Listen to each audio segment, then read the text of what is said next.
Online online के छात्र audio video confirm करेंगे। मेरे पीछे नदियों का एक जाल बना हुआ है और एक मैंने आपको कार्य दिया था कि नदियों का जाल हमारी बुकलेट से इसको खत्म कर लें। सीरियल नंबर, नदी का नाम, उद्गम क्षेत्र, लंबाई, प्रमुख सहायक नदी, निकास या उसका मुहाना क्या है, ये हमारी बुकलेट में भी दिया हुआ है। और मेरे साथ क्या करेंगे, मेरे साथ उसे एक बार दोहरा लेंगे और बल्कि मानचित्र पर देखेंगे। मानचित्र पर देखने से क्या हो जाता है, चीजें जो है रुक जाएंगी। अब रही बात कुछ आंकड़ों की, ऊपर नीचे हो सकता है कि एनसीईआरटी के आंकड़े और हो सकता है केजीएस की बुकलेट में नदी का दूरी में, लंबाई में कुछ किलोमीटर ऊपर नीचे हो, तो उस पर ध्यान देने की जरूरत नहीं है। ठीक है, तो वैसा नहीं होगा। हाँ, ये जरूर पूछ सकते हैं कि इनमें सापेक्षिक रूप में लंबी नदी कौन सी है और छोटी कौन सी है। तो कृष्णा और गोदावरी की अगर लंबाई अलग दी हुई है, जो फिगर्स में अलग है, बट ये पक्का है कि गोदावरी बड़ी है, कृष्णा उससे छोटी है। महानदी तीसरे नंबर पे आएगी अगर हम प्रायद्वीपीय नदियों की बात कर रहे हैं तो ये पहली चीज आपके दिमाग में होना चाहिए। ठीक है,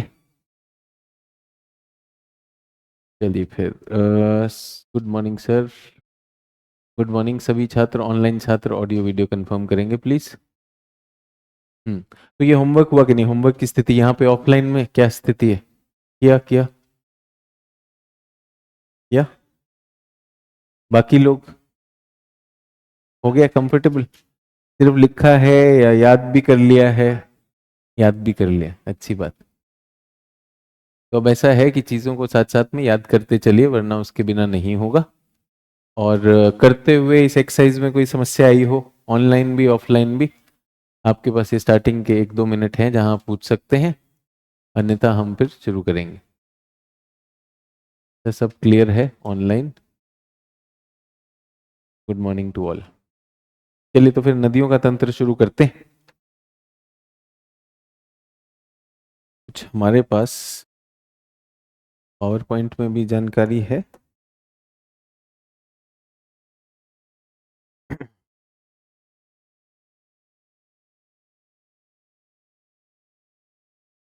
तो पहला तो ये नदियां हैं, तो सभी लोग अब इन नदियों को एक बार,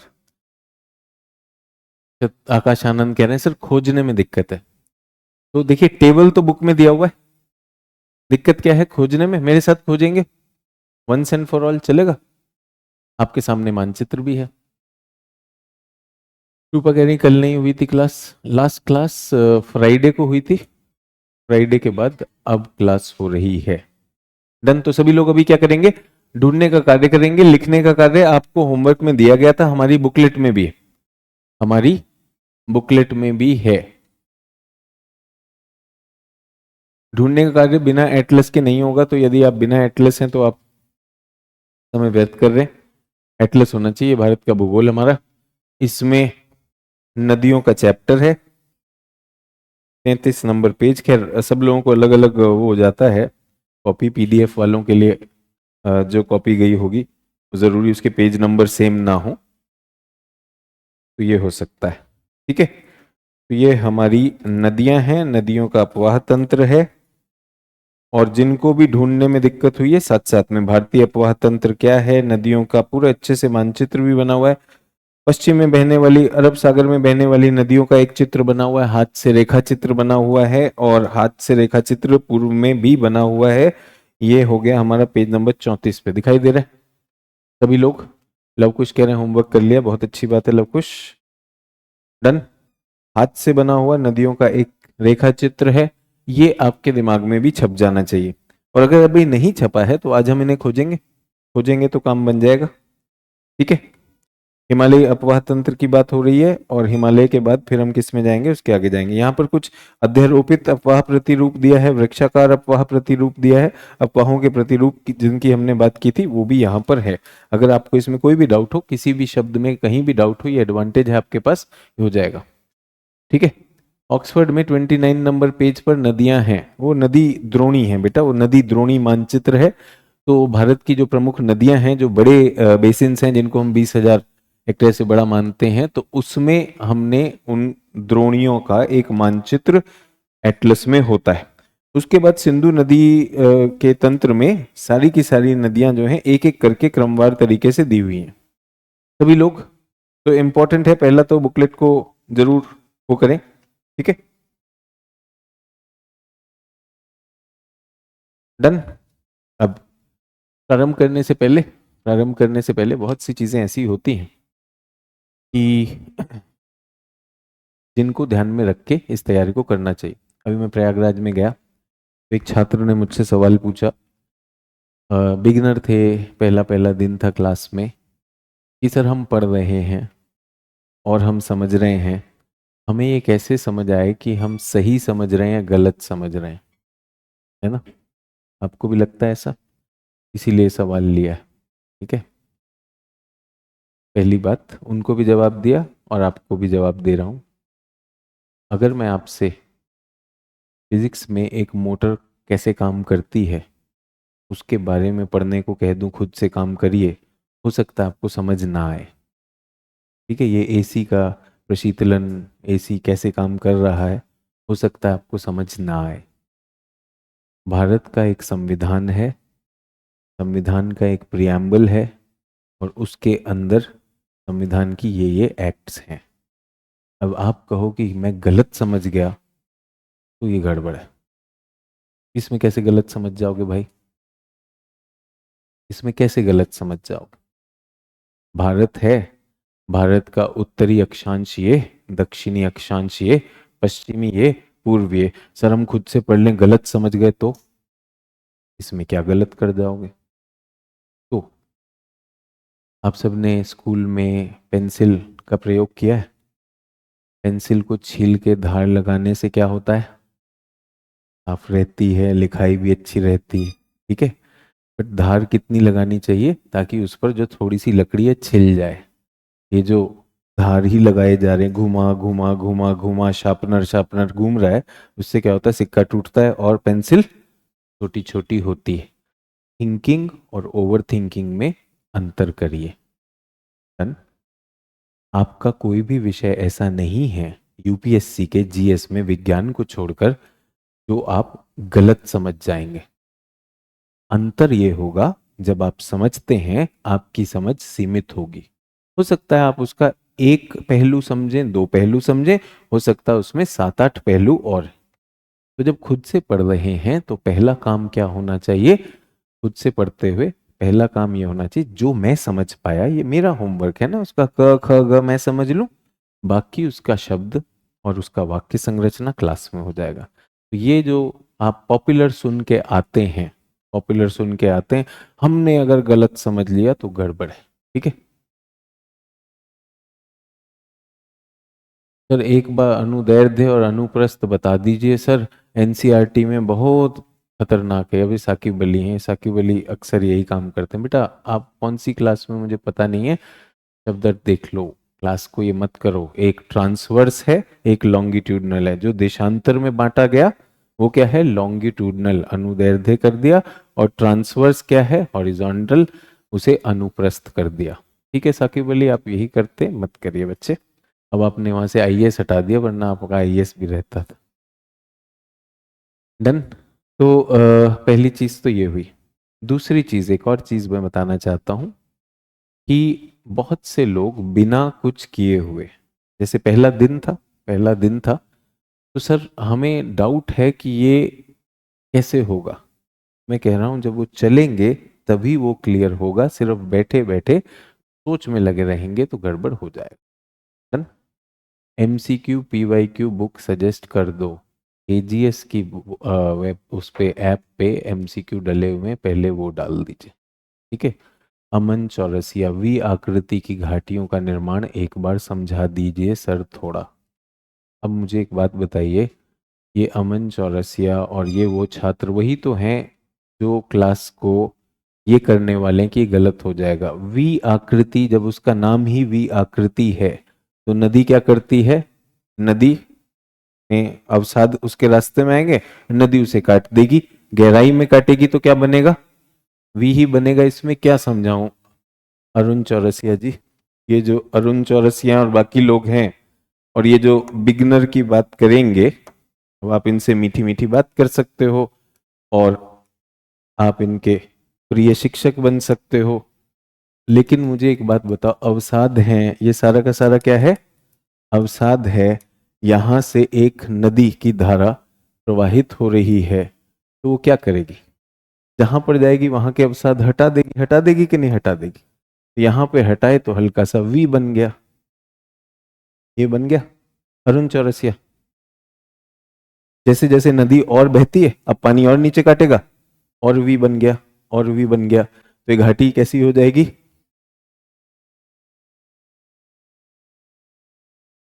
ऐसी बन गई।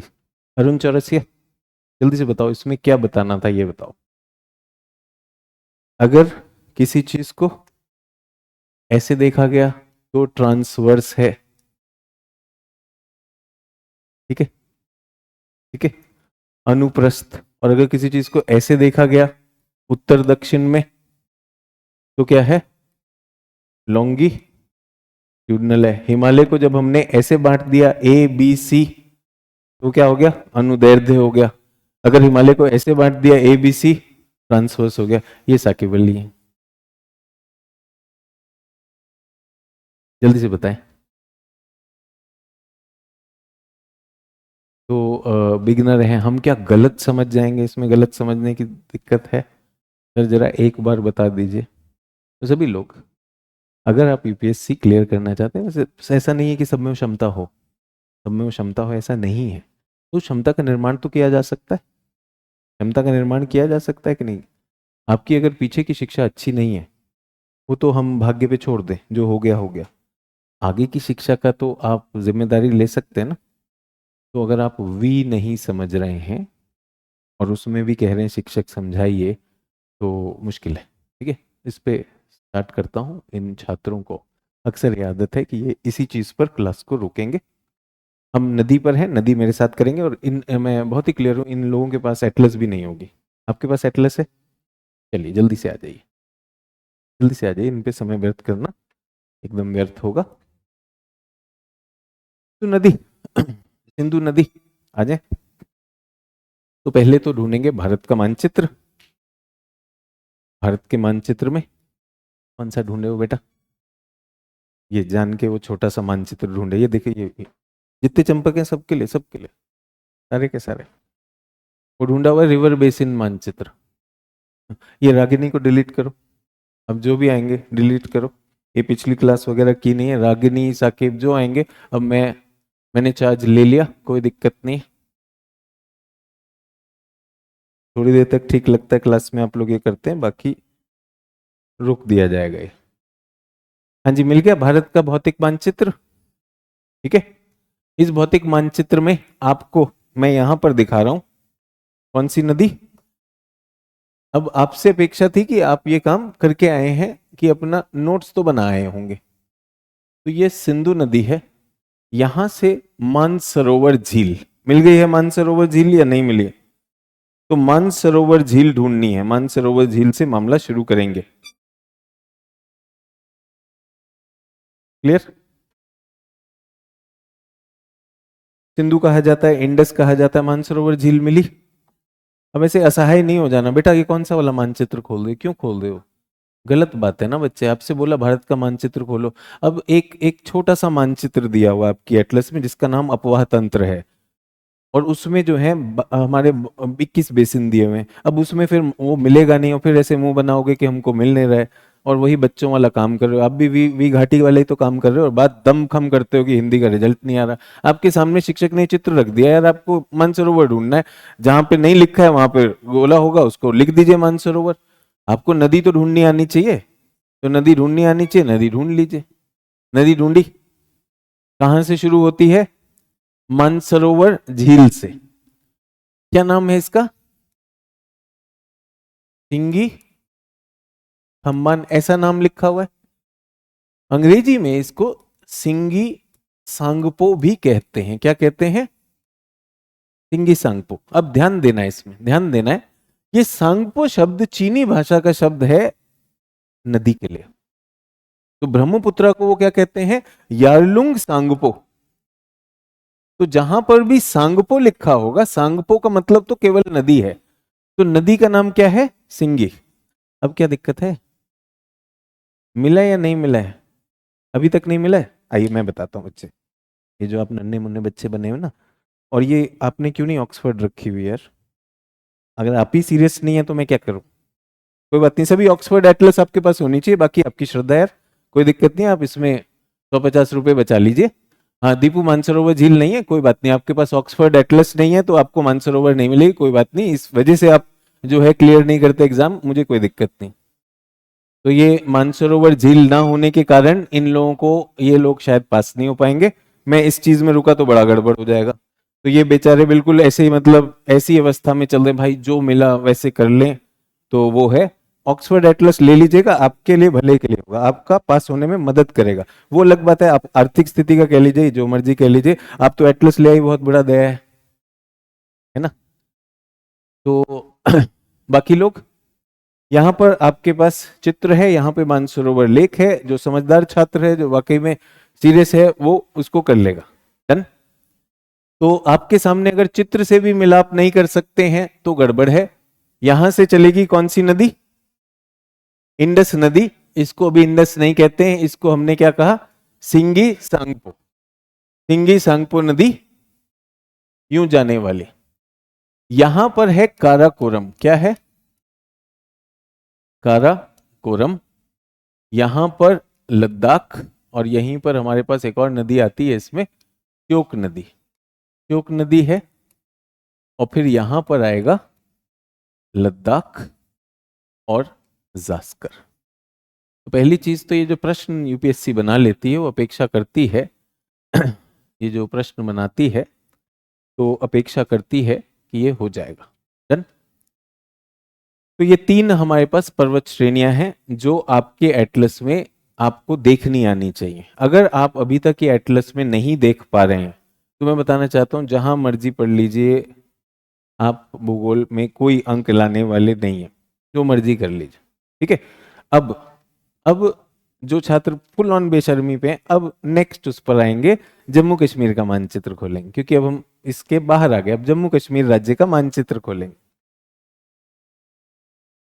जम्मू कश्मीर राज्य के मानचित्र में अब इस नदी को ढूंढेंगे, जम्मू कश्मीर का मानचित्र खोल लेंगे और इस नदी को ढूंढेंगे।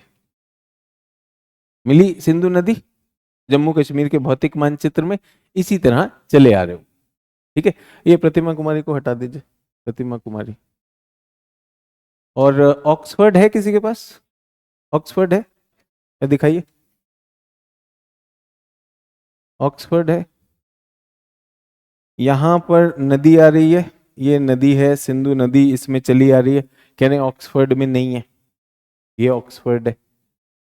तो ये जो आप कर रहे हैं, यानी आप देख नहीं पाए ना, आपको ढूंढना नहीं आता, इतनी सी हम बात कर रहे हैं। अगर हम ऑक्सफोर्ड में हैं तो यहां पर भी एक झील है, जहां से वो कैलाश पर्वत लिखा हुआ है, कैलाश के नीचे वो झील बनी हुई, एग्जैक्टली ऐसा ही बना हुआ है, यही वाली झील ऑक्सफोर्ड है।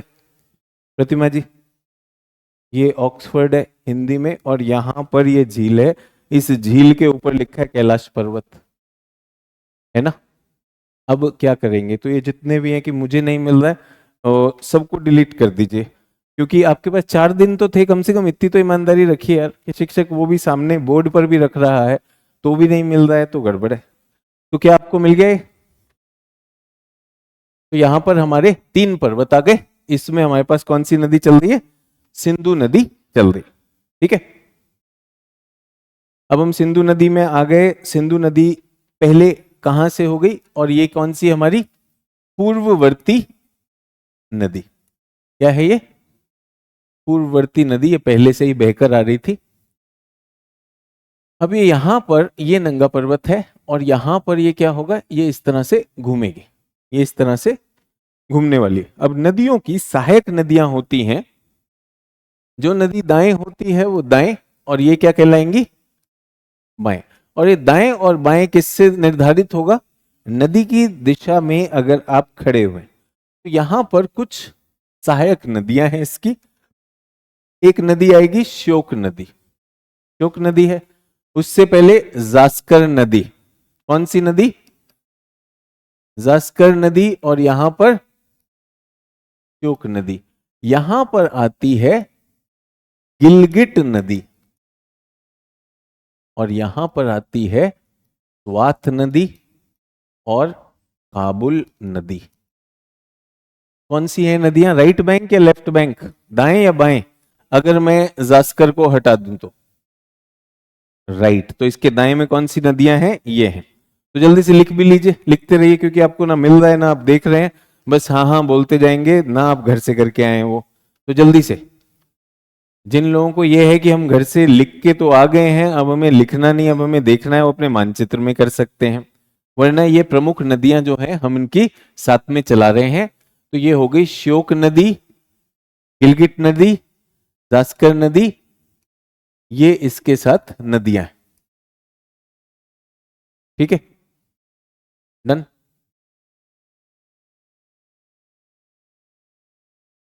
ये नदियां हमसे पूछते हैं कि इनमें से कौन सी नदी उसकी सहायक नदी है, तो ये इस तरह से आ रही है। डन। अब सिंधु नदी यहां पर हमारी केजीएस की बुकलेट में लिखा हुआ है, इसकी लंबाई 2880 किलोमीटर है और इसमें भारत में 1104। तो 2880 किलोमीटर और भारत में 1104। अगर कोई किताब इसे 3000 किलोमीटर भी कहती है तो भी कोई दिक्कत नहीं है, उसमें नहीं फंसना है, क्योंकि भारत का कुछ हिस्सा, तो क्या मैं कह सकता हूं अंतरराष्ट्रीय नदी है? अंतरराष्ट्रीय नदी है, चीन से भी आती है, भारत में भी और पाकिस्तान में भी। भारत और पाकिस्तान में इसके ऊपर हमारे पास क्या है, सिंधु नदी जल समझौता है, जिसमें हमने नदियों को बांटा हुआ है। इनमें से इन नदियों की कोई दिक्कत नहीं थी। नदियां कौन सी हैं सिंधु नदी जल समझौता में? ये नदियों की बात हो रही है जो हमारा पंजाब नदियां बनाती है। ठीक है, ये नदियां किसी ना किसी काम के लिए भी यूज होती हैं, किसी ना किसी काम के लिए भी यूज होती हैं। ठीक है, डन।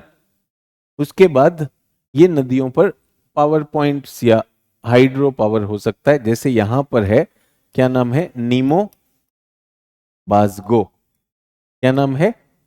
नीमो प्रोजेक्ट भी कहते हैं। किस पर है? सिंधु नदी पे। जल्दी से लिखते रहेंगे, जल्दी से लिखते रहेंगे। तो जो नदियां बता रहा हूं वो पहला पहला आपका लक्ष्य होना चाहिए, ये नदियां करें।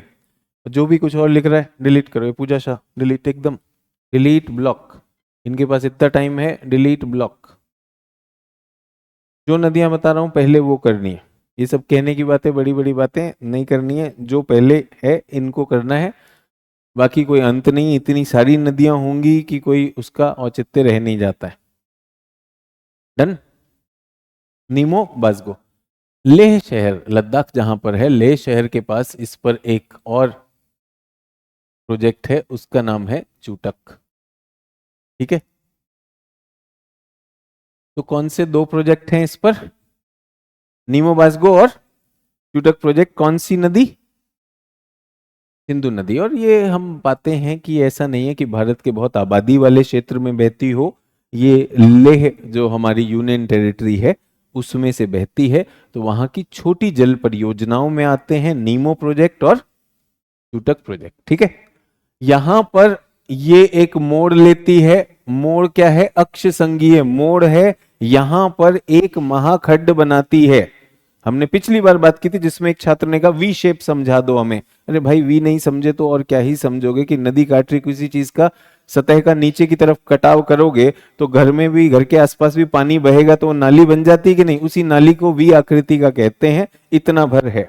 ठीक है, तो ये गया, यहां से मुड़ी स्वात और काबुल, इस तरह से ये आ गई और ये नदी ऐसे बहती हुई आ रही है। यहां पर सारा मरुस्थल है। क्या है? एक तो भारत का मरुस्थल है, मरुस्थल है, और इधर भी पाकिस्तान में भी मरुस्थली क्षेत्र में से बहती है। किससे बहती है? मरुस्थली क्षेत्र में से बहती है, तो बहुत इंपॉर्टेंट हो जाता है। ये नदी पहले पहले कच्छ की तरफ बहा करती थी। कहां बहती थी? यहां पर बहती थी, लेकिन इस क्षेत्र में जो हमारी टेक्टोनिक गतिविधियों की वजह से थोड़ा सा उत्थान हुआ, तो नदी क्या हुई? वहां को शिफ्ट हो गई है, अब कहां पर गिरती है? कराची में, अरब सागर में गिरती है। डन। तो पहला तो नदी को समझना है। नदी एक पूर्ववर्ती नदी है।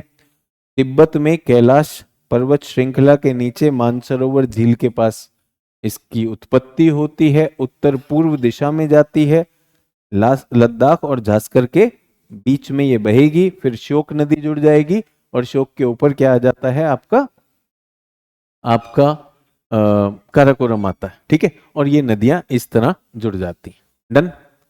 अब हम आते हैं इसकी यहाँ की सहायक नदियों को। इनको क्या कहा जाता है? लेफ्ट बैंक ट्रिब्यूटरीज, जो भारत का पंजाब भी बनाती है। यहाँ पर जो आपको दिया हुआ है ये सारी चीज यहाँ पर है। सिंधु नदी जल समझौता, इस पे बहुत बार चर्चा हो चुकी है। ये क्लास उसके लिए नहीं, नदियों के परिचय, नदियों को समझना, नदियों को देखना। सिंधु नदी सभी को दिख गई कि नहीं दिख गई? सिंधु नदी एक बड़े स्तर पे दिखनी चाहिए।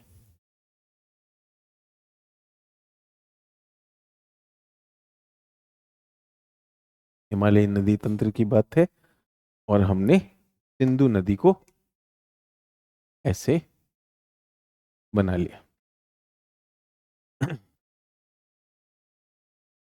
डन। अब उसके बाद हमारी यहां से श्योक, उसी में नुब्रा आती है, गिलगिट, स्वात, काबुल, ये हमने कर लिया। ये हमने यहां पे कर लिया।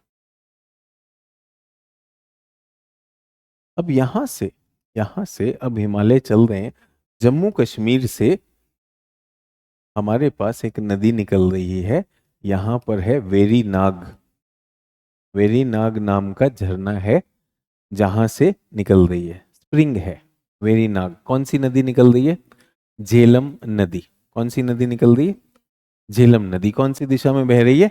पश्चिम दिशा में ये बहने वाली है। ये कश्मीर की घाटी में बहेगी। कहाँ बहेगी? कश्मीर की घाटी में बहेगी। झेलम वेरी नाग से इसकी उत्पत्ति होती है। ठीक है, अनुवर्ती नदी है, पूर्ववर्ती नदी नहीं है। अधिकांश नदियां क्या होती हैं? अनुवर्ती, अनुसरण करती हैं, ये पूर्ववर्ती नदी नहीं है। तो ये वेरीनाग से उतरेगी, पश्चिम की तरफ इसका प्रवाह होगा, कश्मीर की घाटी में जाएगी। झेलम को वितस्ता नदी भी कहते हैं। क्या कहते हैं? वितस्ता। ये आपके कुछ नाम भी हैं जो हम, मेरे ख्याल से हमारी बुकलेट में भी दिए होंगे, और अगर लोगों ने नहीं लिखा है तो ये हमारी नदियां, हाँ जी, ये नाम है।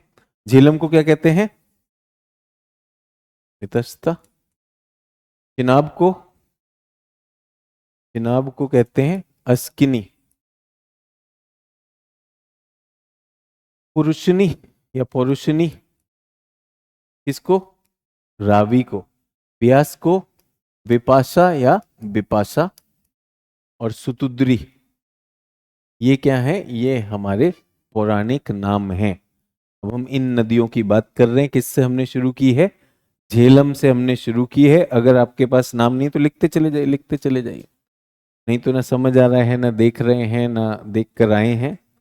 जितने भी लोग हैं साथ साथ में वो करते रहिए। और ये मानचित्र ये तो हम बना चुके हैं, ऐसा कोई नहीं कि बनाना है, तो हमने सबसे पहले बना लिया। जो भी लोग अगर एटलस में कुछ काम करके आए हैं तो काफी देख कर आए होंगे।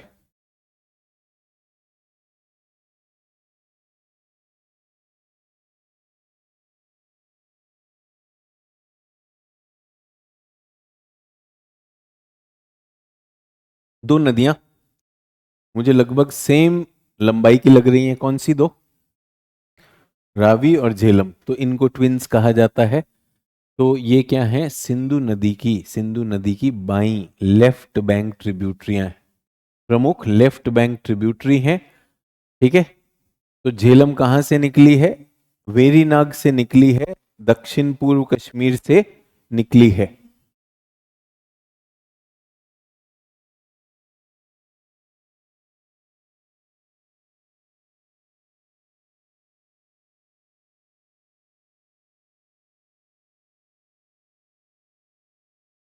हो गया?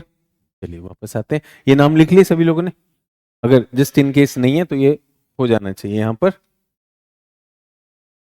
अब ये वेरीनाग से निकली, कश्मीर की घाटी गई, कश्मीर की घाटी से हमने इसमें एक नहर बनाई और नहर को जोड़ दिया किससे? झील से। झील का नाम है डल झील। कौन सी झील? डल झील, एक नहर से जुड़ी हुई है ये। लेकिन इसी पर जो बड़ी झील आती है उसका नाम क्या है? वूलर झील। इसी पर एक और झील आती है, उसका नाम क्या है? वूलर झील।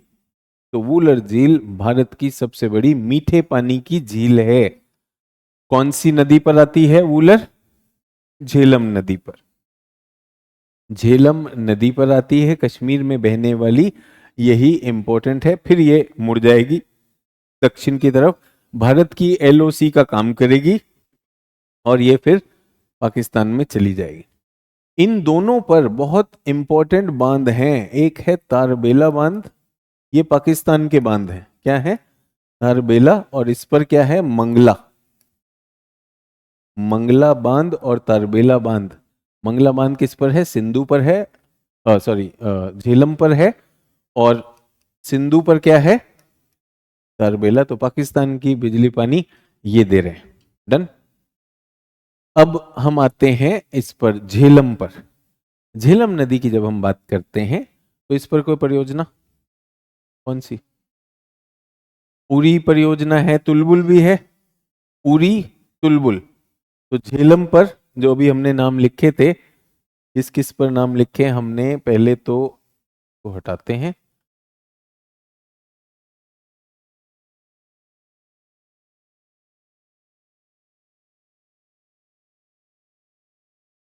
सिंधु तंत्र।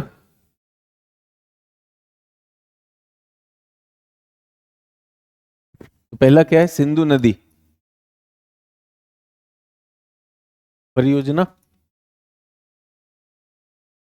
क्या नाम है परियोजना का? ट्यूटक है इसका नाम। नहीं, पहला वाला नीमो बाजगो ना।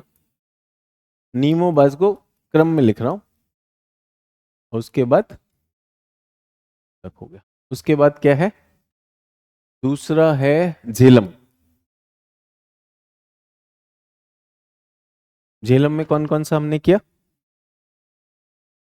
चुलबुल, जैसे आप लिखना चाहें। चुलबुल हिंदी और इंग्लिश में उसकी स्पेलिंग्स में वो होता है।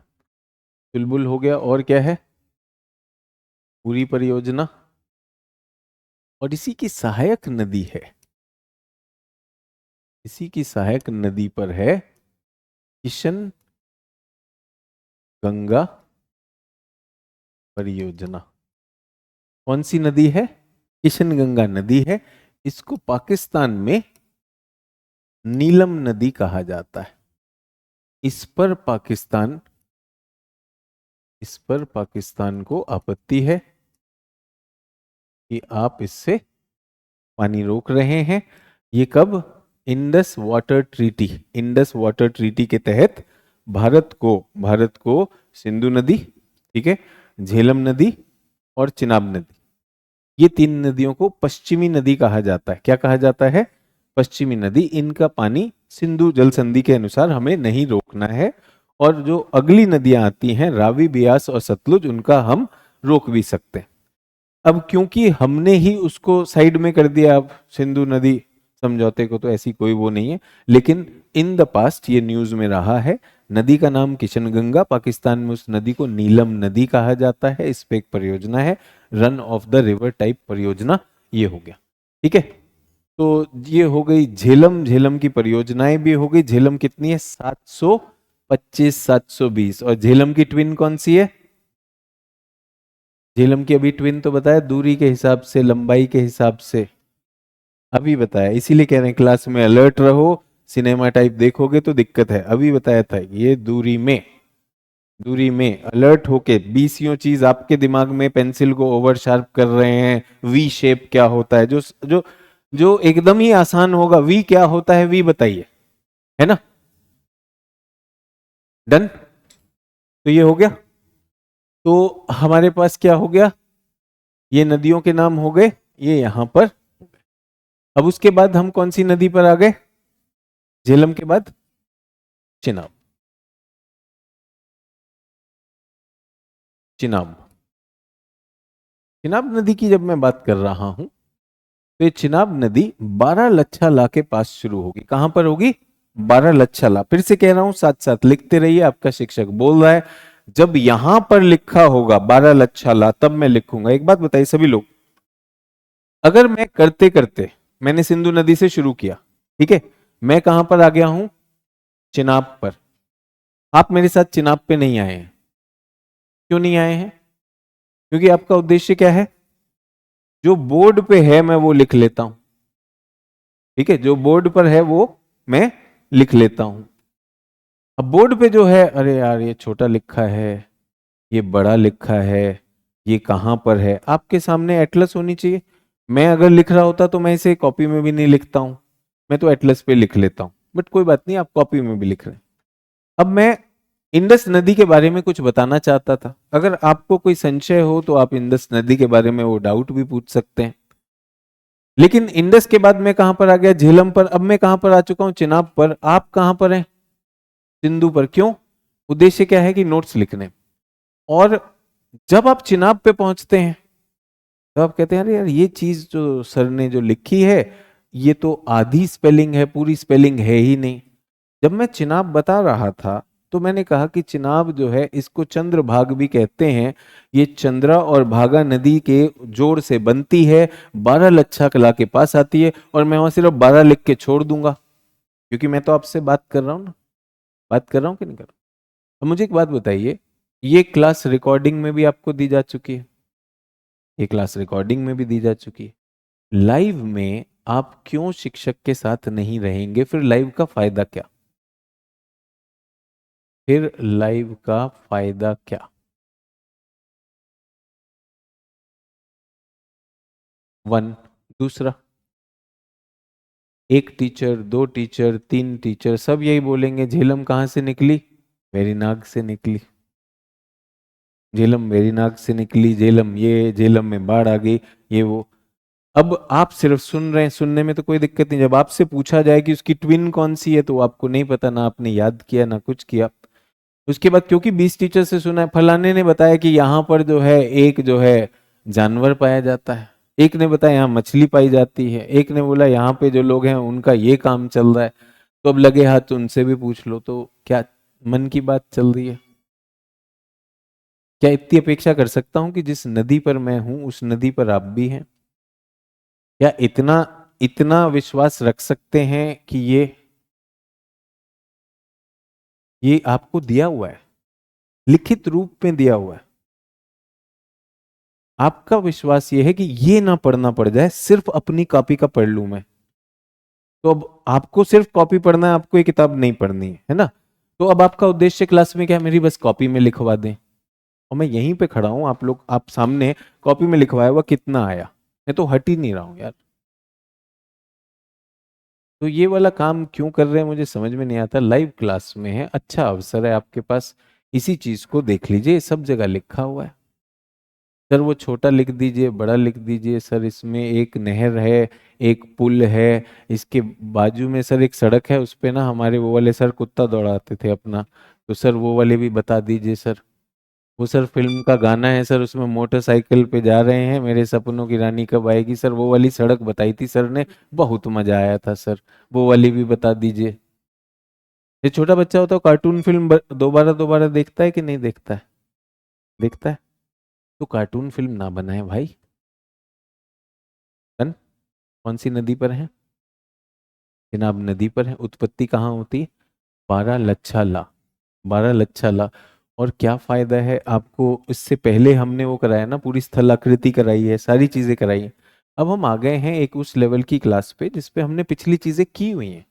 अब 12 भी छोटा लिखा है, थोड़ा और बड़ा लिखो ताकि मेरे नोट्स बहुत अच्छे हो जाएं, और इसी को मैं पढ़ के पास हो जाऊंगा। और साथ साथ में लिख रहे हैं, आपके नोट से हो जाएगा, आपके नोट से हो जाएगा।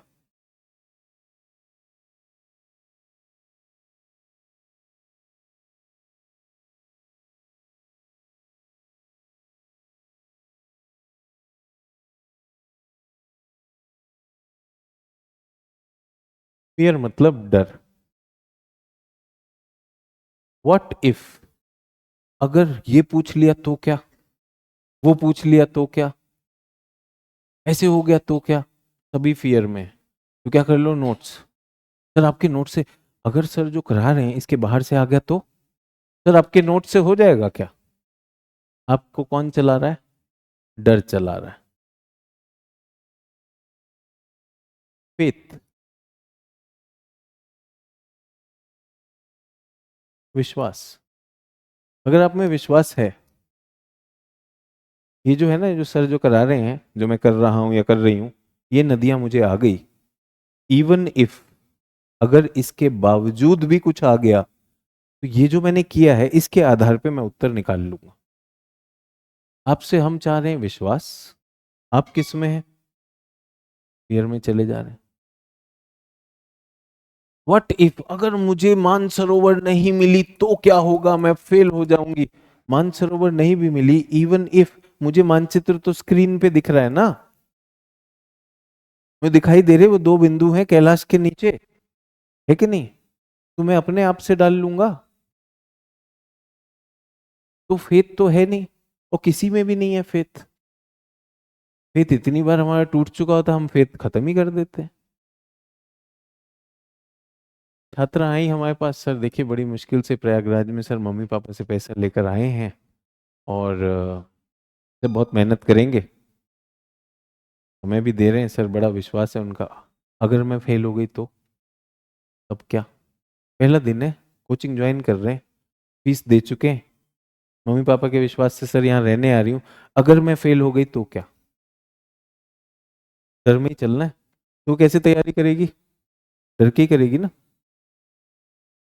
जब मेरे माँ बाप ने मुझ पर पूरा विश्वास दिखाया है, जब मैं पूरे विश्वास के साथ यहाँ आई हूं, इवन इफ अगर मैं पहली बार फेल हो भी गई तो क्या है, जो मैंने चीजें ली हैं मैं उस पर जारी रहूंगी जब तक मैं पास नहीं हो जाती। ये यहीं पर है। सर देखिए फीस तो हमने दे दी है सर, बट अगर फेल हो गए तो? उनका माँ बाप को भी साथ में रखेंगे, सबको साथ में रखेंगे, डर से हम क्यों चल रहे हैं भाई? किस चीज का डर है? हो जाते हैं, हमने तो ऐसे ऐसे देखे छठे छठे अटेम्प्ट में पास हुए लोग, इवन इफ। और मैं कह रहा हूँ ये डरना क्यों है? कोई छुप के मांगा है उनसे, उनको बुद्धू बना के मांगा है, कोई बहाना बना के मांगा है? नहीं ना। वो भी तो अपने विश्वास से अपनी बच्ची को भेज रहे हैं, तो पूरे विश्वास से भेज रहे हैं ना। अगर कहीं कोई दिक्कत आती, किसे बताना है? आप बता रहे हो इधर उधर के लोगों को, उन्हीं को बताओ ये दिक्कत आ रही है। अगर आप आए यहां पर और कह रहे हो वी नहीं समझ में आता मुझे, तो ये तो बेईमानी है भाई। कोई भी पानी होगा, पानी की धार किसी भी चीज को काटेगी तो वो सतह में छेद कर देगी ना, तो वी आकृति हो जाती है।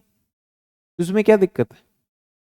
सर हमारी ऑक्सफोर्ड में नहीं मिल रहा है, कैसे नहीं मिल रहा है यार? और नहीं मिल रहा है तो वहां पे लिख देंगे यार, सिंधु नदी नहीं मिलेगी तो कौन सी ऑक्सफोर्ड छप गई? मुझे तो ये नहीं समझ में आया।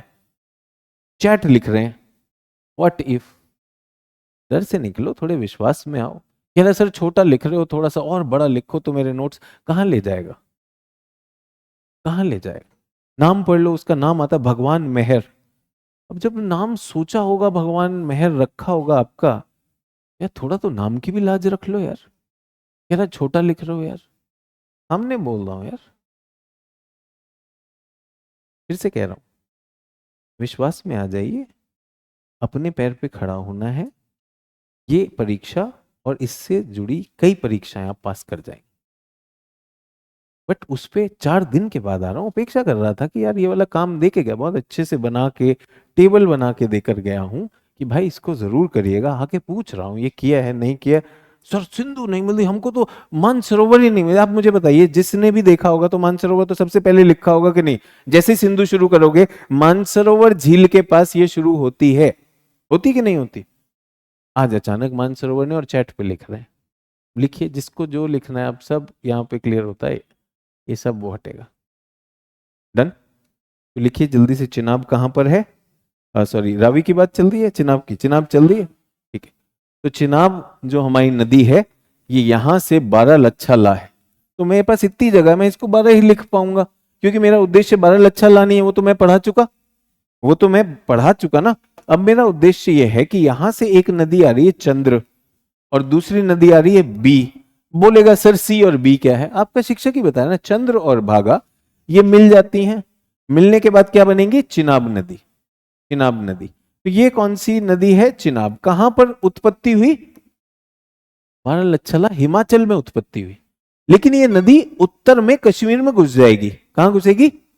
कश्मीर में घुसेगी। और इसमें परियोजनाएं आएंगी दुलहस्ती और सलाल।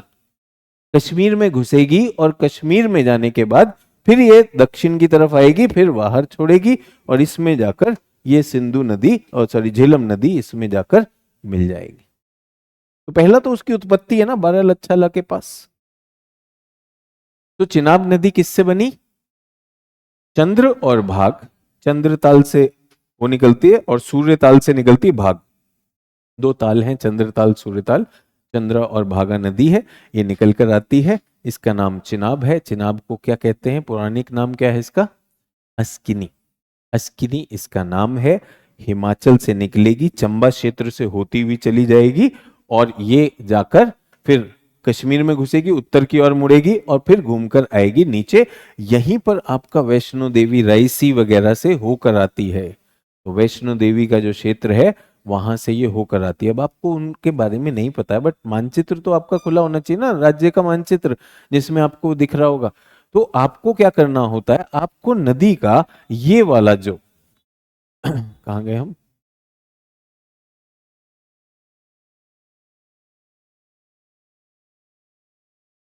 नदी का जो ये वाला रूप है, ये चल रहा होना चाहिए कि भाई यहां पर उत्पन्न हुआ। कहां पर? हिमाचल में। उठकर कहां चली गई? जम्मू कश्मीर में चली गई। और ये यहां पर आपका रायसी आता है, वैष्णो देवी। तो वो इतना हमें करना है। ये नदी की आकृति हमें दिखाई देनी चाहिए। भारत में इसकी लंबाई कितनी है? अभी लिखी थी आपने भारत में, आपके मटेरियल में भी है तो उसमें चिंता नहीं करनी है। 1180 लिखा हुआ है इसमें, ठीक है। झेलम इससे छोटी थी, झेलम इससे छोटी थी, ये उससे बड़ी, ठीक है। चिनाब बड़ी। डन। तो ये हो गई चिनाब। चिनाब पे कौन सी परियोजनाएं बताई हमने? सलाल,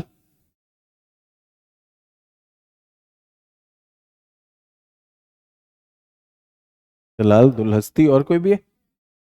बगलीहार भी है। और अभी जो सबसे ऊंचा जो ब्रिज है ना, चिनाब पे जो ब्रिज बना है, रेलवे ब्रिज, क्या नाम है इस पुल का? चिनाब पुल ही रख लो। अभी जो पुल है, जो रेलवे पुल जो है यहां पर,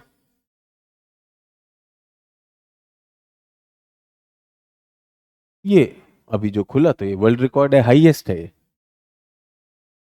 सबसे ऊंचा अभी जो हमने रेल पहुंचाई है उत्तर तक कश्मीर में, और वहां पर हम ये पाते हैं, ठीक है। डन हो गया।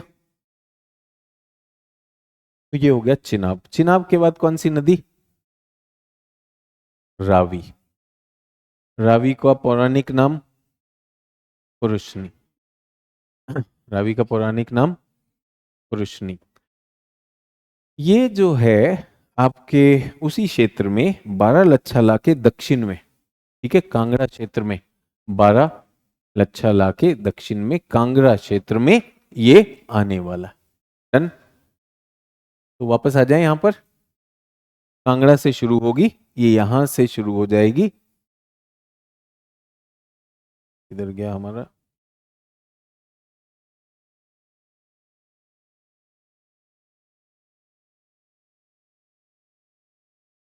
ये चिनाब है, चिनाब के बाद यहां पर रावी, इस तरह से जाएगी कांगड़ा।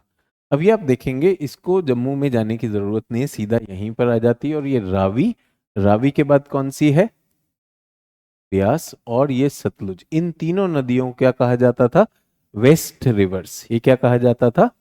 Waste rivers. ये सिंधु जल संधि में हमारे पास, इन पर हम जो प्रोजेक्ट बनाना चाहते हैं वो हम बना सकते हैं, ठीक है। तो रावी नदी की हम बात कर रहे हैं, तो रावी कहां से उत्पत्ति हो रही है? जल्दी से लिखेंगे। बारालच्छाला और रोहतांग के बीच में। रोहतांग तो नीचे भी आएगा, ब्यास भी वहीं से है ना, ठीक है। तो कांगड़ा क्षेत्र में, जल्दी से लिखेंगे, कांगड़ा क्षेत्र में रावी की उत्पत्ति, कांगड़ा क्षेत्र में बारालच्छाला और रोहतांग के बीच में। तो इससे आपको आपके पासेस का क्रम भी याद रहेगा। उत्तर में कौन सा है? बारालच्छाला। दक्षिण में कौन सा है? रोहतांग। तो बारालच्छाला के दोनों तरफ तो चिनाब भी आ गई, चिनाब के बाद नीचे जो आ रही है ये इन दोनों के बीच में हो गया, तो यहां से रावी निकलेगी। ठीक है, रावी नदी, रावी नदी कांगड़ा के पास बहती है, उसके बाद ये पश्चिम में जाएगी, इस पर हमारा कौन सा बांध है? रंजीत सागर तो रिजर्वायर हो गया, बांध भी वही है। थीन नाम का बांध है, थीन नाम का, अगर वो भी है तो उसको करेक्ट भी कर देता हूं, जो आपका डाउट है उसको बता रहा हूं। तो बच्चों जब नदी को बांध में डालेंगे तो उसका पानी रुकेगा कि नहीं रुकेगा? पानी रुकेगा। तो उसके पीछे जो जलाशय बनता है उसका नाम है सागर। तो बांध का नाम थीन बांध और पीछे जो जलाशय बना उसका नाम रंजीत सागर। कौन सी नदी? रावी नदी। रावी नदी ये है, फिर ये पाकिस्तान में चली जाएगी, पाकिस्तान में जाकर फिर ये क्या करेगी, ये भी चिनाब में जाकर मिल जाएगी।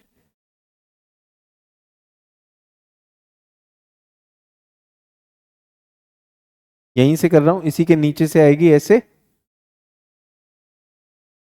चिनाब चली आ रही, चिनाब में जाकर ये मिल जाएगी। अब इसी में रावी नदी पर बड़ा शहर है लाहौर। ठीक है, यहीं पर आपका जो पाकिस्तान में जो जाता है तो हड़प्पा और मोहनजोदारो हम कहते हैं, तो हड़प्पा शहर किस पर है? रावी शहर पर ही है। यही भारतीय पंजाब का बॉर्डर भी बनेगी। क्या है ये जो है ना हमारा जो पंजाब जो आता है, पंजाब ये भारत का पंजाब और ये पाकिस्तान का पंजाब। तो इधर आ गया अमृतसर, उधर आ गया शहर लाहौर। इधर अमृतसर, उधर शहर लाहौर। यहीं पर आपने करतारपुर साहिब भी सुना है, करतारपुर साहिब कॉरिडोर जो है, तो करतारपुर सिख धर्म के लिए एक बहुत बड़ा श्रद्धेय गुरुद्वारा है। और करतारपुर जो है वो पाकिस्तान में विभाजन में चला गया था। तो ये रावी नदी के संदर्भ में आता है। रावी नदी अगर पंजाब की सांस्कृतिक नदी अगर देखी जाए तो कौन सी है? रावी नदी। उस तरफ लाहौर, इस तरफ अमृतसर। ठीक है, डन है। तो यहां पर हो गया हमारी रावी नदी, इस पर हमने नाम लिखे थे प्रोजेक्ट्स के, कौन से हैं? तीन बांध कर दूं मैं? तीन बांध और रंजीत सागर। ये भी प्रश्न पूछ लेता है सागर कहाँ कहाँ पर है, तो वो भी हमें पता होना चाहिए। ठीक है, हाँ जी। और छोटी छोटी भी परियोजनाएं हो सकती हैं, बांध भी हो सकते हैं, बराज भी हो सकते हैं। शाहपुर कंडी पर इस पर एक परियोजना चल रही है। ऐसे ही हमारी चिनाब नदी पे रैटल या रैटले परियोजना चल रही है, छोटी छोटी भी होती है। तो एक होता है बांध और एक होता है बराज। ठीक है, तो अभी हमने बांध की बात की, तो आपने सुना है हीराकुड एक बांध है। हीराकुड बांध जो है सबसे लंबाई वाला बांध है, मतलब कौन सी नदी पे? महानदी पर है। और बराज क्या है? बराज है फड़क्का बराज। बराज वो होता है जो नदी के मार्ग पर एक तरह का नियंत्रक गेट है। ठीक है, और वो क्या करता है, नदी के मार्ग में जल प्रवाह कितना है उसको नियंत्रित कर सकता है। और अगर उसमें गेट हैं तो एक तरफ का गेट खोला दूसरा बंद किया, तो नदी के जल को एक दिशा देने में भी सहायक होता है। तो बराज का काम क्या है? बराज का काम है नदी की दिशा और उसके प्रवाह को नियंत्रित करना। लेकिन बांध का काम क्या है? बांध का काम यह है नदी के प्रवाह को बाधित कर देना। बाधित क्यों करते हैं? क्योंकि हम उससे अपना, पहला तो हमारे दिमाग में ये रहना चाहिए बाढ़ नियंत्रण हमारा एक उद्देश्य था। लेकिन जब हमने उसे बाधित किया तो हमने कहा ये बाढ़ नियंत्रण तो हो गया, लेकिन ये ऊंचाई वाले क्षेत्र में है तो इसमें बहुत जल भी है। जल के पास अपनी स्थैतिक ऊर्जा हो गई, पोटेंशियल एनर्जी, उससे हम जल विद्युत बना सकते हैं। जल विद्युत के अलावा ये जो इतना बड़ा जलाशय बना, जैसे अभी हमने रंजीत सागर की बात की, तो ये जलाशय से अगर नहरें निकाली जाएं तो ये सिंचाई की व्यवस्था, जल आपूर्ति की व्यवस्था, ये भी हो सकता है। तो हमने पाया कि जो हमने सोचा था कि ये बाढ़ नियंत्रण के लिए है, ये तो एक से अधिक जो है हमारे लिए काम कर लेती है। तो इसको हमने क्या कहा? बहुउद्देशीय परियोजना, मल्टीपर्पस प्रोजेक्ट। मल्टीपर्पस प्रोजेक्ट में मतलब एक ही नहीं, कई उद्देश्यों को पूर्ति करता है।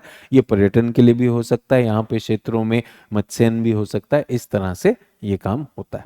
सभी लोगों को समझ में आया बराज और डैम का अंतर? कौन सी नदी पर आ गए हम? रावी। रावी के बाद हम आते, छोटी सी नदी है, इसका नाम क्या है? ब्यास। ठीक है। रावी को हमने ये भी लिख सकते हैं कि झेलम की ट्विन भी है। ठीक है, लगभग उसी 720 के उसमें है। सिंधु नदी, झेलम नदी, रावी नदी, चिनाब नदी, ये सब अंतर्राष्ट्रीय नदियां हैं, क्योंकि भारत में भी है, पाकिस्तान में भी है। ठीक है, लेकिन ब्यास अकेली ऐसी है जो केवल भारत में है। तो ब्यास नदी कहाँ उत्पत्ति होती है? फिर से रोहतांग पास आ गया। अभी हम बारालच्छा से अब हम रोहतांग की तरफ आए हैं। तो बारालच्छा में हमने अपनी चिनाब कर दी है, उसके बाद हमने रावी भी कर दी है। तो रोहतांग के पास ब्यास कुंड नाम की जगह है। क्या है? ब्यास कुंड नाम की जगह।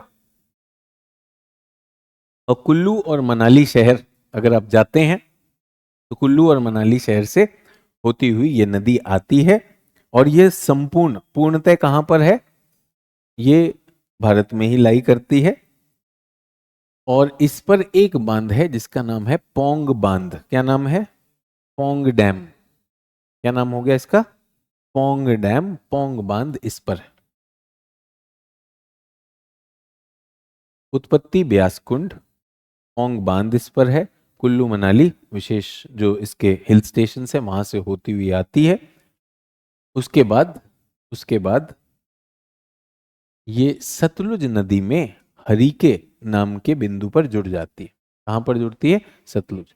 एटलस में है, एटलस देख लो। एटलस में देखो, जिन लोगों ने लिख लिया है, जो लोग नोट्स बना के लाए हैं, अच्छी बात है। उसको अब आप देख रहे हैं तो ब्यास नदी दिखनी चाहिए। भौतिक और राजनीतिक दोनों में दिख जाएगी। राजनीतिक में कुल्लू और मनाली शहर दिख जाएगा। ठीक है। कौन से मानचित्र में? भारत के मानचित्र में नहीं दिखेगा। अब तो मैं जम्मू कश्मीर का मानचित्र खुलवा चुका हूं, उसमें कुल्लू और मनाली हैं। जल्दी से देखिए। अब एक में रोहतांग दर्रा नहीं मिलेगा, एक में मिलेगा। तो पहले हिमाचल प्रदेश में हम शुरू कहां से हुए थे? जम्मू कश्मीर से शुरू हुए थे। सिंधु नदी कहां थी? वो लद्दाख यूनियन टेरिटरी में थी। झेलम और चिनाब का प्रभाव कहां दिखाई दिया? जम्मू और कश्मीर के यूनियन टेरिटरी में। रावी किसके लिए चली गई? पंजाब की सांस्कृतिक वो। ठीक है। और छोटी सी नदी जो हिमाचल और पंजाब दोनों के बीच में आने वाली है, वो है हमारी ब्यास नदी। ब्यास नदी कुल्लू मनाली होते हुए पंजाब में हरिके एक बिंदु है, हरिके पे जाकर वो जो है सतलुज से मिल जाएगी। अगर आपके एटलस में सतलुज पर हरिके नहीं मिला है तो जहां भी ये दोनों मिल रही हैं उस बिंदु को, उस जोड़ को क्या कहते हैं? हरिके कहते हैं। हरिके कहते हैं। ठीक है सभी लोग। तो अब हम कहां पर आ गए? ये हमारी नदी है, इस तरह से ये आती है और ये पंजाब में यूं आएगी। और यहीं पर हमारी कौन सी नदी आ रही है? सतलुज नदी। सतलुज नदी ये आ गई।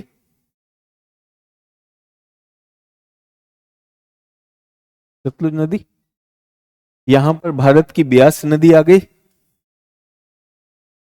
ब्यास को विपाशा भी कहते हैं,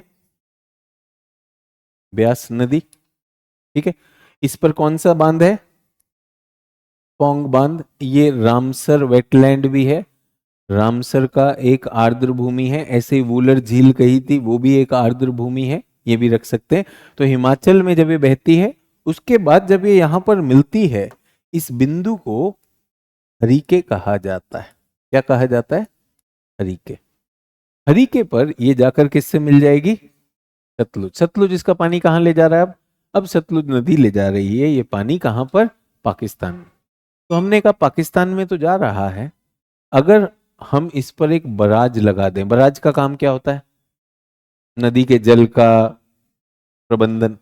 तो हमने क्या किया? हरिके से हमने थोड़ा सा जल कटाव करके अपने शुष्क मरुस्थल के लिए कर दिया।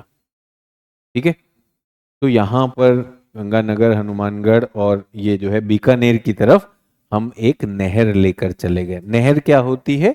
तो आपको याद है, एक शब्द मैंने पिछली क्लास में कहा था, जल जब निश्चित दिशा में चलता है उसको वाहिका कहते हैं। क्या कहते हैं? वाहिका। तो वाहिका तो जल बार बार गया, उसने एक वी शेप घाटी बनाई और उसमें वो बह रहा है, वो वाहिका है। लेकिन हमने मनुष्यों ने खुद से एक वाहिका बना दी, खुदाई करके ईंटों से डाल के हमने बना दी, तो उसे नहर कहते हैं। इसे कहते इंदिरा गांधी नहर। भारत के शुष्क पंजाब और राजस्थान के क्षेत्र को और पानी देने के लिए इंदिरा गांधी नहर हरिके बराज से निकली। ठीक है, कहां से? हरिके से। हरिके बराज भी समझ में आ गया, ये हमारी ब्यास नदी हो गई। और लेंथ की दृष्टि से आप जानते हैं कि ये बहुत बड़ी नदी नहीं है, छोटी नदी अगर देखा जाए। सबसे छोटी इनमें दिखाई दे रही, सबसे छोटी ये। ठीक है, अगर हम बात करते हैं, सभी लोग ध्यान दीजिएगा, परीक्षा की दृष्टि से कभी कभी ऐसे कथन आते हैं इसलिए बात कर रहा हूं। सिंधु नदी की सबसे लंबी सहायक नदी, लेफ्ट बैंक सबसे लंबी सहायक नदी कौन सी है? सतलुज। लेकिन कभी कभी पूछ रहे हैं सबसे बड़ी कौन सी है, तो सबसे ज्यादा पानी कौन लाता है, तो वो चिनाब लेकर आती है, तो बड़ी में चिनाब आ जाएगी। ठीक है, लंबी में सतलुज। जैसे जो लोग कंफ्यूज्ड हैं, विश्व की सबसे लंबी नदी नील नदी, विश्व की सबसे बड़ी नदी अमेजन नदी। अमेजन प्रवाह आयतन, जल के आयतन पे बड़ी होती है और लंबाई उसकी लेंथ होती है हेड टू टेल। तो लंबाई में कौन सी है? सतलुज नदी।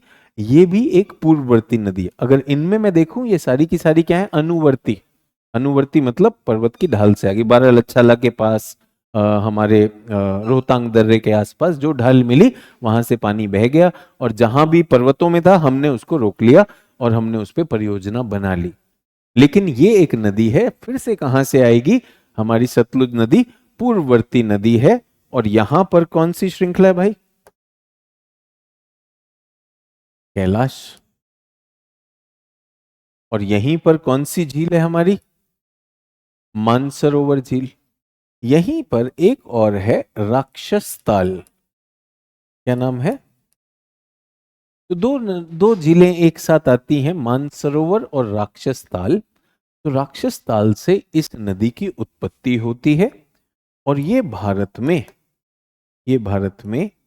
घुसती है हिमाचल प्रदेश में, एक दर्रे को पास करती है। अब हमारे पास दर्रे आए हैं, 12 आया, यहां पर कौन सा आया? रोहतांग आया। तो क्योंकि हम ये कर चुके हैं तो हम दर्रों को भी जोड़ दें, और यहां पर कौन सा आया? शिपकिला। शिपकिला से जो दर्रा बनाती है वो ये बनाती है, ये नदी ने काटा है। नदी ने क्या किया? काटा। फिर बता रहा हूं नदी कैसे काटती है। वी आकृति काटती है और गहरी होती जाती है, तो उसे खड्ड और महाखड्ड की संज्ञा दे दी जाती है। ठीक है, चाहे मुलायम चट्टाने हों चाहे कठोर चट्टाने हों, इन नदियों के पास इतनी अब ऊर्जा है कि अपने जल के वेग से वो कटाव कर सकते हैं। ठीक है, तो यहां से शिपकिला से आएगी, ये शिपकिला से ये चली जा रही है पर्वतों में, और पर्वत जब खत्म हो जाएंगे उसके बाद क्या आ जाएगा? मैदान आएगा। मैदान किसका होगा? ये पंजाब के मैदान है। क्या है? पंजाब के मैदान। पंजाब में एक बार मैदान में आ गए तो नदी के लिए अब कोई दिक्कत नहीं है। नदी पर आप जो मर्जी करना चाहें, नदी ये पहले अपने बाढ़ के मैदान बनाएगी तो कृषि योग्य भूमि हो जाएगी। अगर आपको सिंचाई की व्यवस्था करनी है तो आप क्या कर लो? नहरों का नेटवर्क बना लो, जो पंजाब में बहुत है। लेकिन लेकिन बात यह है कि नदी जब पर्वत से मैदान में घुसती है तो यहां कहां घुसती है? रूपनगर या रोपड़। क्या नाम है? रूपनगर कहते हैं या रोपड़ कहते हैं। तो यूं समझिए कि नदी जो है, नदी ऐसे पहाड़ में थी, अब मैदान में घुसी चली आई। गंगा नदी पे ये जो स्थिति आती ऋषिकेश में। ऋषिकेश में वो पहाड़ में है, उतर के आ गई तो हरिद्वार आ गया। हरिद्वार क्या हो गया? वो बन गया आपका मैदान। इसी तरह से अगर हम सतलुज नदी की बात करें तो पहाड़ कहाँ है? हिमाचल में, और पंजाब में घुस जाती है तो मैदान में आती। तो यहां भारत की दूसरी बहुउद्देश्य परियोजना शुरू हुई। इन पहाड़ों में हमने 2 बांध बनाए। कौन से? भाखड़ा और नंगल। कौन से बनाए? भाखड़ा नंगल परियोजना। किस नदी पर है? सतलुज नदी पर है। आजादी के बाद हमने बहुउद्देशीय परियोजनाएं शुरू की। सबसे पहली हमने दामोदर पे की, उसको दामोदर नदी परियोजना कहते हैं। और दूसरी परियोजना हमने कहाँ की? यहां पर की। ठीक है, भाखड़ा नंगल।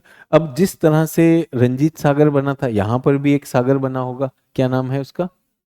गोविंद सागर। तो यहां पर भी एक सागर बना, सागर का नाम क्या है? गोविंद सागर। देखो एटलस में दिया हुआ है, नीले रंग का पक्का वहां पर बिंदु होगा, इवन पॉलिटिकल पे भी दिखेगा। ठीक है, पंजाब का रोपड़ या रूपनगर होगा, और हिमाचल में ये, तो हिमाचल की तरफ ये बांध बनाए गए। ठीक है, डन।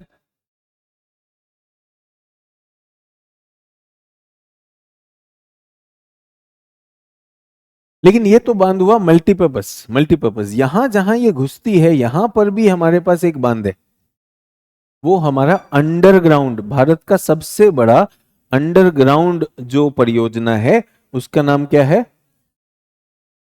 नाथपा झाकरी। नाथपा झाकरी।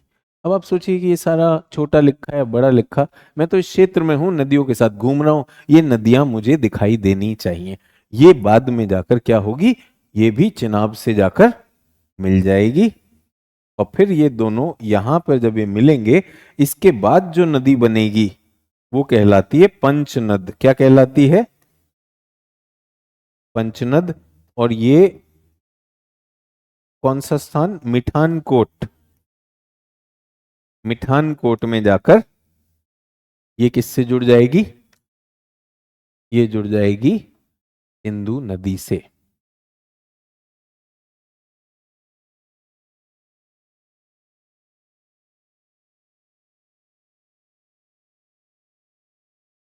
सिंधु नदी से। पहला क्या है? सतलुज नदी। अगर आपने नहीं लिखा तो पूर्ववर्ती नदी। क्या है? पूर्ववर्ती नदी। कहां से उत्पत्ति हो रही है? तिब्बत कैलाश मानसरोवर क्षेत्र से, राक्षस ताल के पास। भारत में घुसेगी कहां पर? शिपकिला। शिपकिला में एक अंडरग्राउंड पावर प्रोजेक्ट, क्या नाम? नाथपा झाकरी। पर्वतों को काटते हुए मैदान में घुसेगी, पंजाब के मैदान में। कहां? रूपनगर। जब तक पर्वत है हिमाचल प्रदेश में क्या कर दिया हमने? बांध बनाए।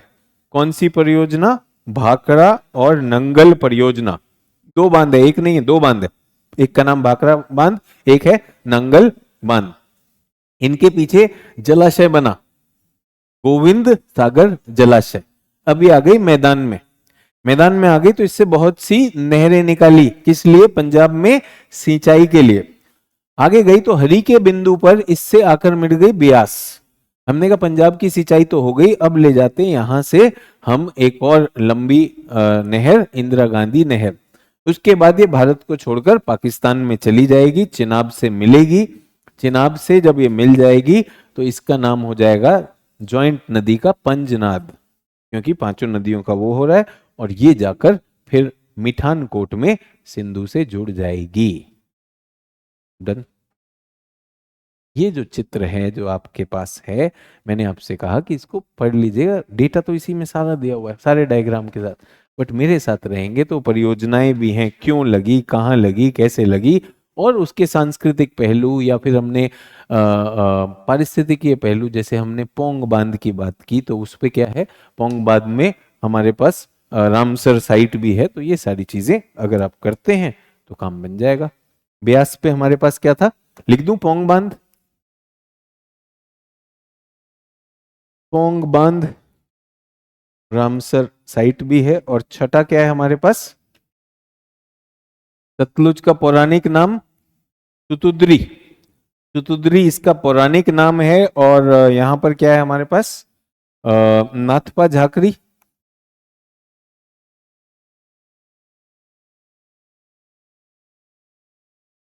उसके बाद भाकरा।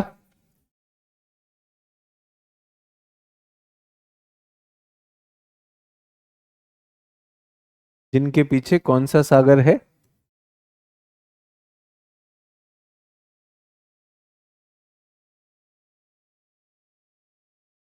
डन है।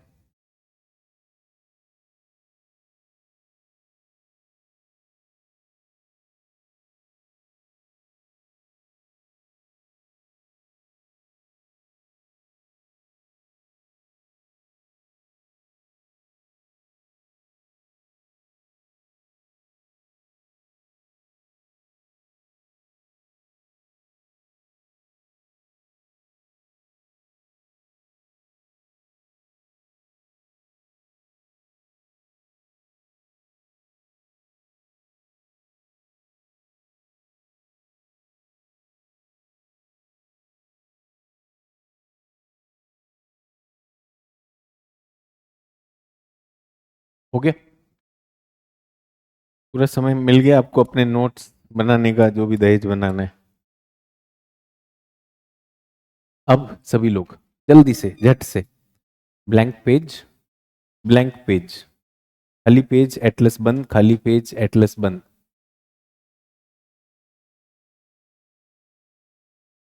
खाली पेज, एटलस बंद। डन। व्हाट इफ, अगर मुझे याद नहीं रहा, अगर मुझे याद नहीं रहा, इवन इफ, जो आता है उससे कर लूंगा। तो जल्दी से क्या करना है जल्दी से कॉपी में जो करना है वो करिए। अब जैसे ये हैं, ये उनकी कॉपी लेकर क्या कर रही हैं, जल्दी से टेप लेती हूँ कि मेरा जो रह गया, क्योंकि इनका उद्देश्य क्या है, अभी नोट्स में खत्म कर लूँ, क्योंकि बहुत ज्यादा नोट्स हैं। हैरानी की बात है, सब इसमें लिखा हुआ है ना, सोचो। तो उद्देश्य मैं फिर से कहना चाहता हूँ, हर एक का उद्देश्य है, कुछ लोग वाकई में आईएएस बन के जाएंगे, कुछ लोग वाकई में अपने लक्ष्य पे जाएंगे। तो तैयारी आपकी है, आप कितना याद कर सकते हैं, सचित्र जो आए उस पेज पे लिख देना, पूरे का पूरा सिंधु तंत्र अगर आपको याद करके लिखना हो। चित्र भी बनाइए, देखते हैं क्या क्या लिख पाए। जल्दी से फ्रेश पेज पर नदियों का पूरा एक रेखा चित्र जो जाल बना था, वो हर नदी कहां से उत्पत्ति होती है उसके बारे में क्या क्या याद है, अभी जो हमने किया है देखते हैं क्या है।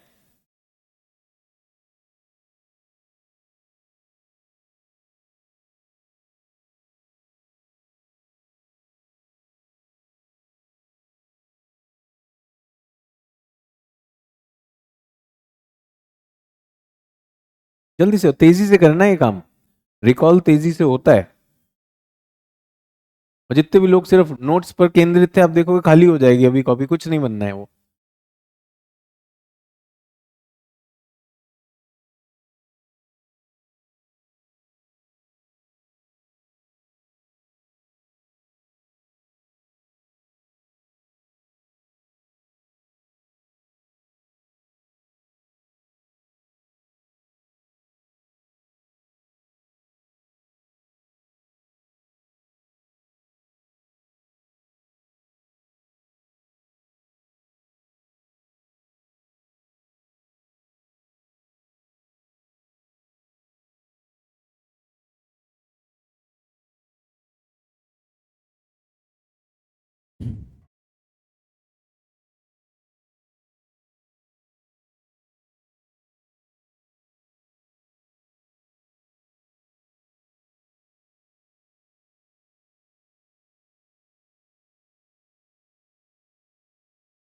जल्दी से जो भी, सब कुछ इसी पे, और यही पेज है, इसी में सारी चीजें लिखनी है, परियोजना भी लिखनी है, कोई बड़ा शहर है वो भी लिखना है, अच्छा बुरा सब इसी में है, सब कुछ इसी में है।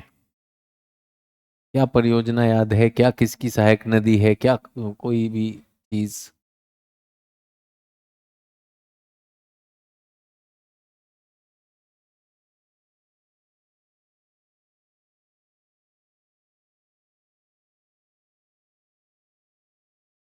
जो लोग सीरियसली काम करके आए हैं और कर रहे हैं क्लास में, आधा हो चुका होगा, चित्र भी बन चुका होगा, सब कुछ हो गया होगा। बहुत कुछ लिख भी लेंगे, कचरा लिखिए, सिर्फ आप ही पढ़ पाने चाहिए, और कोई पढ़ पाए नहीं पढ़ पाए मुझे फर्क नहीं पड़ता है। बेटा देख रहे हो सिर्फ नोट्स लिखने में कितना फंसता है। आपके भले के लिए हम आपकी तरफ, थोड़ा सा विश्वास करो टीचर पर। और जो भी लोग सोच रहे हैं कि मैं इसलिए नहीं कर रहा हूँ या कर रही हूँ क्योंकि मैं तो 2028 में दूंगा, नहीं दूंगा, अभी स्क्रीन पे अगर आप पढ़ेंगे तो एक छात्र कह रहा है बहुत मुश्किल से पैसे जोड़े गए थे सर, लेकिन पढ़ाई में कर नहीं पाया हूँ सर, वैलिडिटी बढ़वा दीजिए। कोर्स का लाभ तभी होगा, कोर्स का लाभ तभी होगा जब आप उस समय जो शिक्षक पढ़ा रहे हो तभी करें, वरना सिर्फ नोट्स इकट्ठे होंगे बच्चों, उसका कोई वो नहीं है, और एक बिंदु तक संस्थान ने अपना समय दिया हुआ है, वो चेंज नहीं हो रहा है।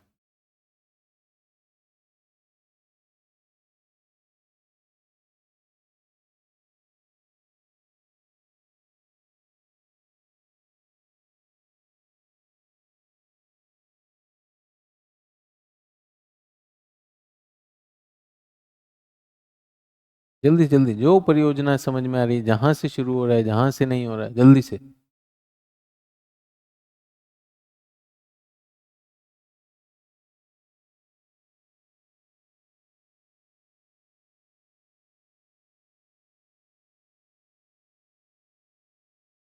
फेयर और फेथ में अंतर यहीं समझ में आया, जो विश्वास से कर रहे थे वो अभी कर पाएंगे।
चलिए स्टॉप स्टॉप स्टॉप। किसी का पेज पूरा भरा कि नहीं भरा? नहीं तो ये चलता ही रहेगा। पेज भरा, आत्मविश्वास आया नहीं आया? बेटा आएगा नहीं, मैं आपको क्लियरली बता रहा हूँ, बाकी आपकी श्रद्धा है।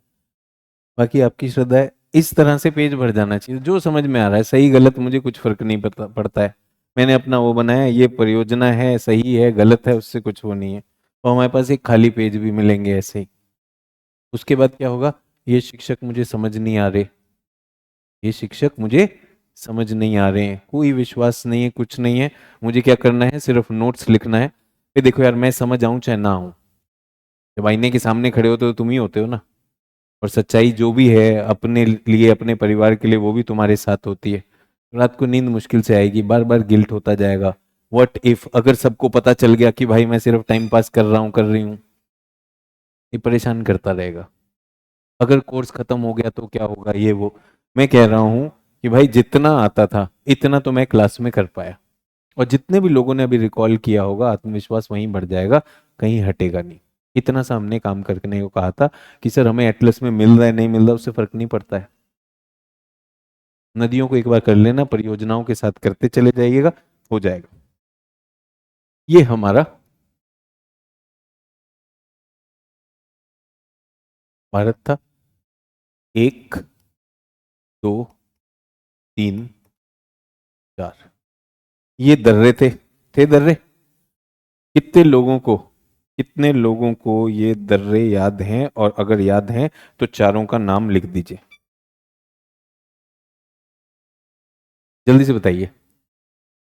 फिर से बता रहा हूं, बहुत आसान था। ये चार दर्रे। फिर बता रहा हूँ कि सर मैं परीक्षा दूंगा 2050 में, तब मैं पढ़ूंगा, अभी तो मैं नोट्स लेने आया हूँ। बेवकूफ़ी मत करिए। पहला है चिपकिला। दूसरे, तीसरे, चौथे के लिए मैंने याद किया था तमन्ना। टी से आगा ला, म से माना ला, उसके बाद न से नीति ला, उसके बाद लेपु लेखा था। ठीक है, थागा माना और नीति। ठीक है। माना के पास ये कौन सा है? माना के पास सतोपंथ नाम का एक ग्लेशियर है, यहां से एक नदी निकलती है। ठीक है, सतोपंथ से एक नदी निकलती है, उसे कहते हैं विष्णु गंगा। क्या कहते हैं? विष्णु गंगा। डन। और नीतिला से निकलती है धौली गंगा। ठीक है, वीजी और डीजी। वीजी क्या है? विष्णु गंगा। और डीजी क्या है? धौली गंगा। कौन सा राज्य है देश का? उत्तराखंड। उत्तराखंड राज्य। बद्रीनाथ केदारनाथ यात्रा में लोग यहां पर जाते हैं, ये सारी चीज वहां पर। डन। अब ये दोनों नदियां आती हैं, तो नदी के जोड़ को प्रयाग कहते हैं। क्या कहते हैं? प्रयाग। तो इसको कहते हैं विष्णु प्रयाग। कौन से राज्य में हूं? उत्तराखंड में। और यहां पर आपका मैं इसको लिपुलेख मान लूं, उत्तराखंड राज्य में ये चल रहा है। ठीक है, उत्तराखंड राज्य में दो चोटियां मैंने आपको कराई है, नंदा देवी और कामेट। नंदा देवी और कामेट ऊंची चोटियों में आते हैं। ठीक है, तो यहां से जो नदी बनी वो नदी कहलाती है हमारी, बल्कि ये तो बहुत ही छोटा हो जाएगा राज्य क्योंकि ये यहीं पर रहने वाली, इसको कहते हैं अलखनंदा। क्या कहते हैं?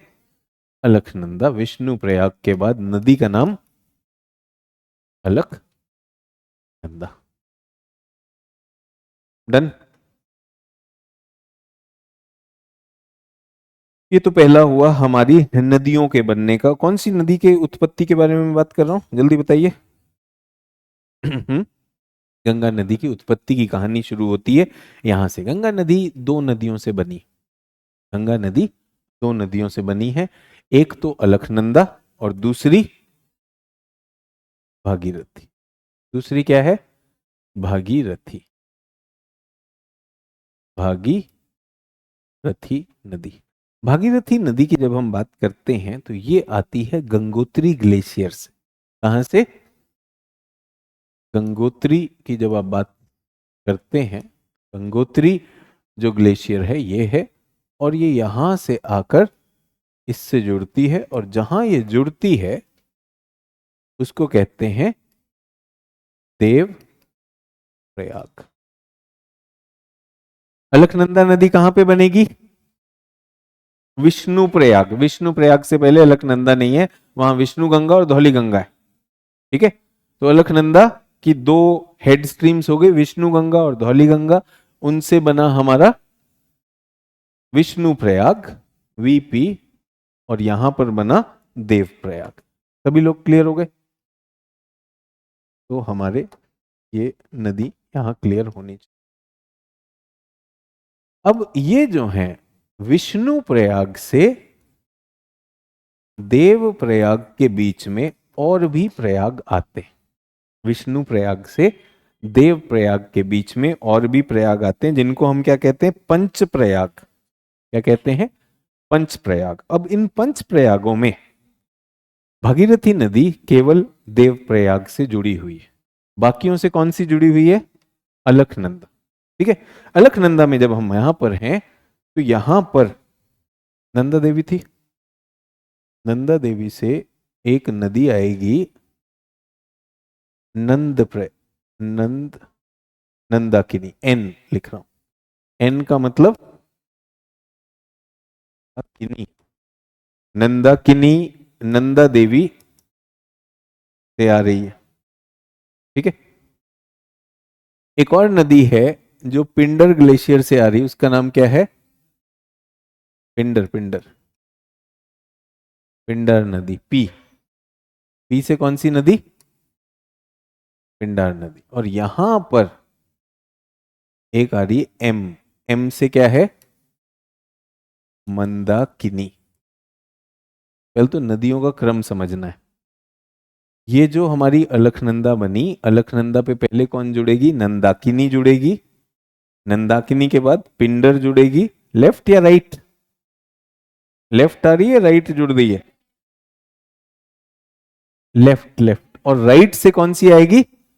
मंदाकिनी। ठीक है, तो जब आपके विष्णु प्रयाग के बाद जहां पे नंदाकिनी जुड़ेगी, नंदाकिनी जहां जुड़ती है वो है नंद प्रयाग। क्या है? नंद प्रयाग। इसमें कौन जुड़ रहा है? अलखनंदा प्लस नंदाकिनी। ठीक है, अब जब आगे गई तो उसके पास क्या आया? पिंडार आ गया। क्या आ गई? पिंडार नदी जुड़ी, तो पिंडार नदी से कौन सी हुई? कर्ण प्रयाग। यहां पे क्या है? प्लस पिंडार में पिंडार नदी है। पिंडार और अलकनंदा जब जुड़ेंगे तो ये हो जाए।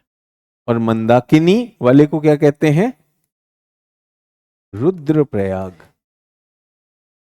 तो मंदाकिनी प्लस,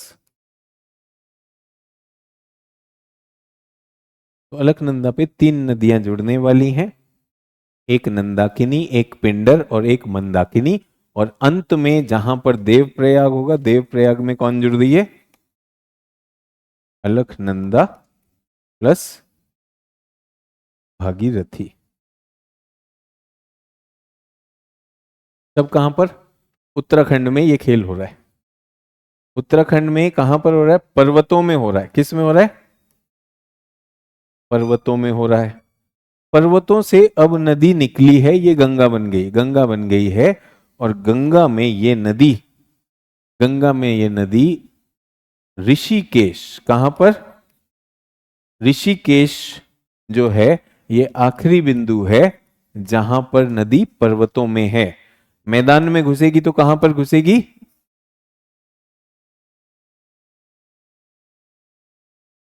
हरिद्वार में मैदान में घुसेगी। और फिर ये घूमकर कहां पर आ जाएगी? ये यूपी की सीमा हो गई। उत्तर प्रदेश में कौन से जिले से घुसती है? बिजनौर जिले से घुसेगी और ऐसे यूपी में आ जाएगी। सभी लोग मेरे साथ? तो ये तो हुई गंगा की कहानी, गंगा के बनने में ये लगता है। अब आप मुझे बताइए, आपके मानचित्र में कहीं पर कुछ दिख रहा है? उसी मानचित्र में चले जाइए, कौन सी नदियां दिख रही हैं जहां जम्मू कश्मीर उत्तराखंड का मानचित्र था?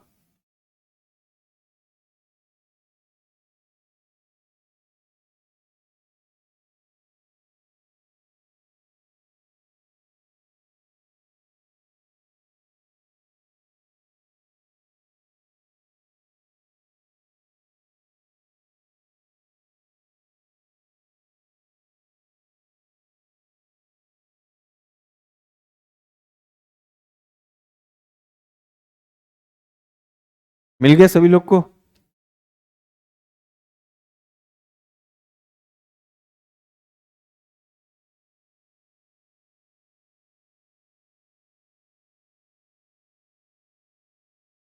कौन सी मिली है जल्दी बताओ? भागीरथी है, पिंडार भी है। ठीक है, हो सकता है प्रयाग ना दिए हों, कोई दिक्कत नहीं है। ऋषिकेश और हरिद्वार देखिए, ऋषिकेश और हरिद्वार देखिए, मिला? तो ऋषिकेश पहाड़ों में है और हरिद्वार कहां पर है?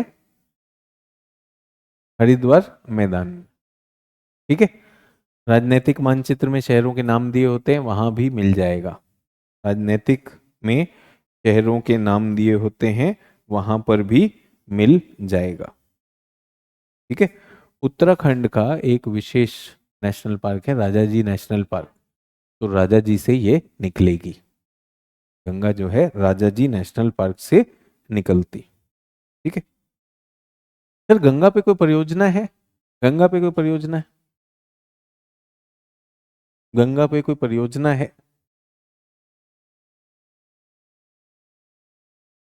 ये है बच्चों भागीरथी। कौन सी नदी? भागीरथी। भागीरथी से एक नदी मिलती है भीलन गंगा। क्या नाम है? भीलन गंगा। ठीक है, यहां पर हमने देश का सबसे ऊंचा प्रोजेक्ट, क्या नाम है? टिहरी बांध। तो टिहरी परियोजना कहां पर है? जहां पर भीलन गंगा और भागीरथी, तो अक्सर पूछा जाता है टिहरी कहां पर है? भागीरथी पर है। टिहरी कहां पर है? भागीरथी पर है। इसी के आगे हमने कोटेश्वर बांध भी बनाया है। कोटेश्वर बांध क्लियर हो गया? टिहरी डैम भी मैंने बड़ा स्क्रीन पे आपको दिखा दिया है। तो इससे पहले कि ये यहां पर आए और फिर जो है ये जुड़ जाएगा, फिर यहां पर क्या आएगा? ऋषिकेश। ऋषिकेश तक हम कहां पर हैं? पहाड़ों में। तो पहाड़ों में हमने बांध बना लिए हैं। उसके बाद क्या होगा? नदी आ जाएगी मैदान में, हरिद्वार में मैदान में आ गई। डन सभी लोग?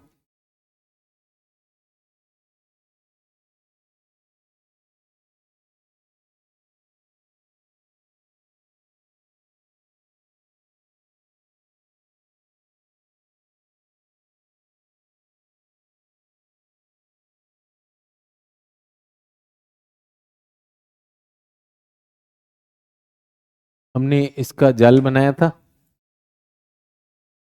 जाल पे आ जाए। तो राष्ट्रीय नदी है ये, सबसे लंबी नदी। क्या लंबाई है? 25-25, 25-25 है। श्रद्धेय नदी है। भारत सरकार इस पे नमामि गंगा परियोजना चला रही। ठीक है। गंगा में डॉल्फिन पाई जाती? गंगा नदी डॉल्फिन सिंधु में पाई जाती है? सिंधु में, सिंधु नदी डॉल्फिन भी है। सिंधु की सिंधु नदी डॉल्फिन भी है, अलग हैं वो। गंगा नदी डॉल्फिन और सिंधु नदी डॉल्फिन दोनों के दोनों अलग हैं। ठीक है। ब्यास क्षेत्र में कुछ पाई जाती थी ब्यास के अलावा, वरना पाकिस्तानी क्षेत्र में सिंधु नदी में भी डॉल्फिन पाई जाती है। तो ये हो गई हमारी नदी के बारे में। हम नेशनल एक्वेटिक एनिमल बोलते हैं उसे, जो गेंजेटिक डॉल्फिन है, गंगा नदी की जो डॉल्फिन जो है उसे हम जलीय, राष्ट्रीय जलीय पशु का नाम दिया हमने उसे। नेशनल एक्वेटिक एनिमल क्या है हमारा? गंगा डॉल्फिन। तो इसलिए इंपॉर्टेंट हो जाता है राष्ट्रीय जलीय पशु गंगा डॉल्फिन। हमारी नदी नेशनल रिवर भी हो गई, सबसे लंबी नदी भी होगी, सबसे श्रद्धेय नदी भी है, सारी चीज। ठीक है। उत्पत्ति उत्तराखंड में। कहाँ से? एक तरफ सतोपंथ और एक तरफ गंगोत्री। ये प्रयाग आपको पता होने चाहिए। अब हम आ गए इस नदी में। इस नदी में, लंबी नदी है, सब जगह बहकर जा रही है। तो ये नदी अपने ढाल के हिसाब से पूर्व की ओर बह रही है, पूर्व दक्षिण पूर्व की ओर बह रही है। कौन कौन से राज्य? उत्तराखंड को इसने छेड़ा, उत्तराखंड के बाद उत्तर प्रदेश, बिहार, पश्चिम बंगाल। बिहार पश्चिम बंगाल। बट अगर आपको नदी द्रोणी या वर्षा जल ग्रहण क्षेत्र है, तो जल ग्रहण क्षेत्र में इसके पास अदर राज्य भी, दूसरे राज्य भी आ जाएंगे, क्योंकि उन सब में इसके पास सहायक नदियां होंगी। सहायक नदियां इसकी उत्तर से आती हैं, वो हिमालयी सहायक नदियां हैं। और इसके दक्षिण में जो राइट बैंक, जो इसके दाएं से आएंगी, वो उनमें यमुना सबसे लंबी, यमुना क्या है? सबसे लंबी सहायक नदी है इसकी। और उसमें बहुत सारी प्रायद्वीपीय नदियां भी जुड़ जाती हैं। तो यमुना देख लें पहले सभी लोग। यमुना आपकी बुकलेट में यमुना दी हुई है। ठीक है। गंगा की द्रोणी लगभग 8.6 लाख वर्ग किलोमीटर है। भारत का सबसे बड़ा अपवाह तंत्र है। ये बारहमासी है, इसमें तो कोई दिक्कत नहीं है। ये 25-25 है। उत्तराखंड में 110 किलोमीटर, उत्तर प्रदेश में 1450, बिहार में 445 और पश्चिम बंगाल में 520 किलोमीटर बहती है। हमारी बुकलेट में दिया हुआ है, नहीं पूछने वाला है, नहीं पूछने वाला है। अगर मुझे पढ़ाने का कुछ और समय नहीं है, दिमाग नहीं लगाना चाहता हूं, तो मैं सिर्फ यही डिक्टेट करवा दूंगा, इसका कोई फायदा नहीं होता है। ठीक है। अब हम किस में हैं? पहले आते हैं हमारी यमुना में। तो यमुना नदी जल्दी से लिखेंगे। यमुना नदी, यमुना नदी। तो सहायक नदियों की बात हो रही है, यमुना नदी।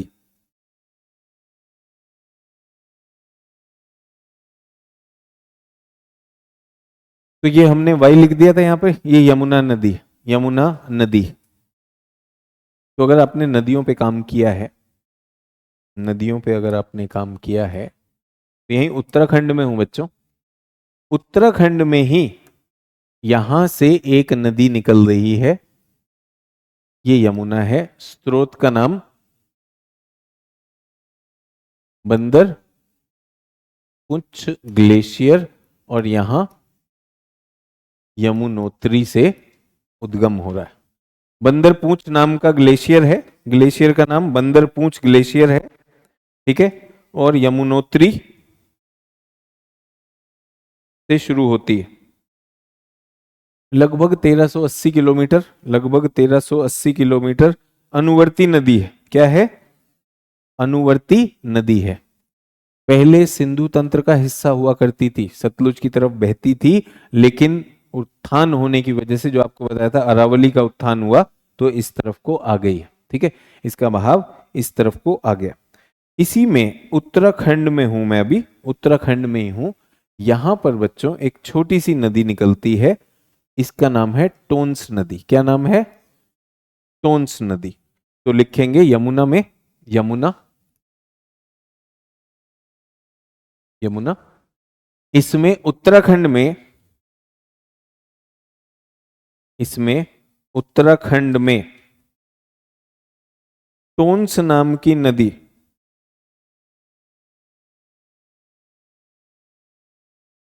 टोन्स नाम की नदी इसके दाहिनी ओर जुड़ती है।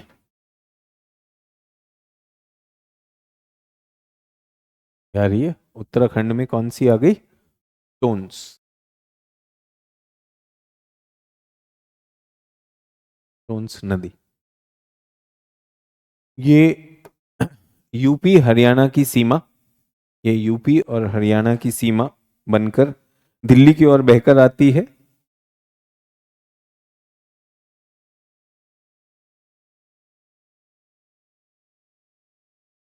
दिल्ली की ओर बहकर आती है, ठीक है। ये क्या हो गया? दिल्ली।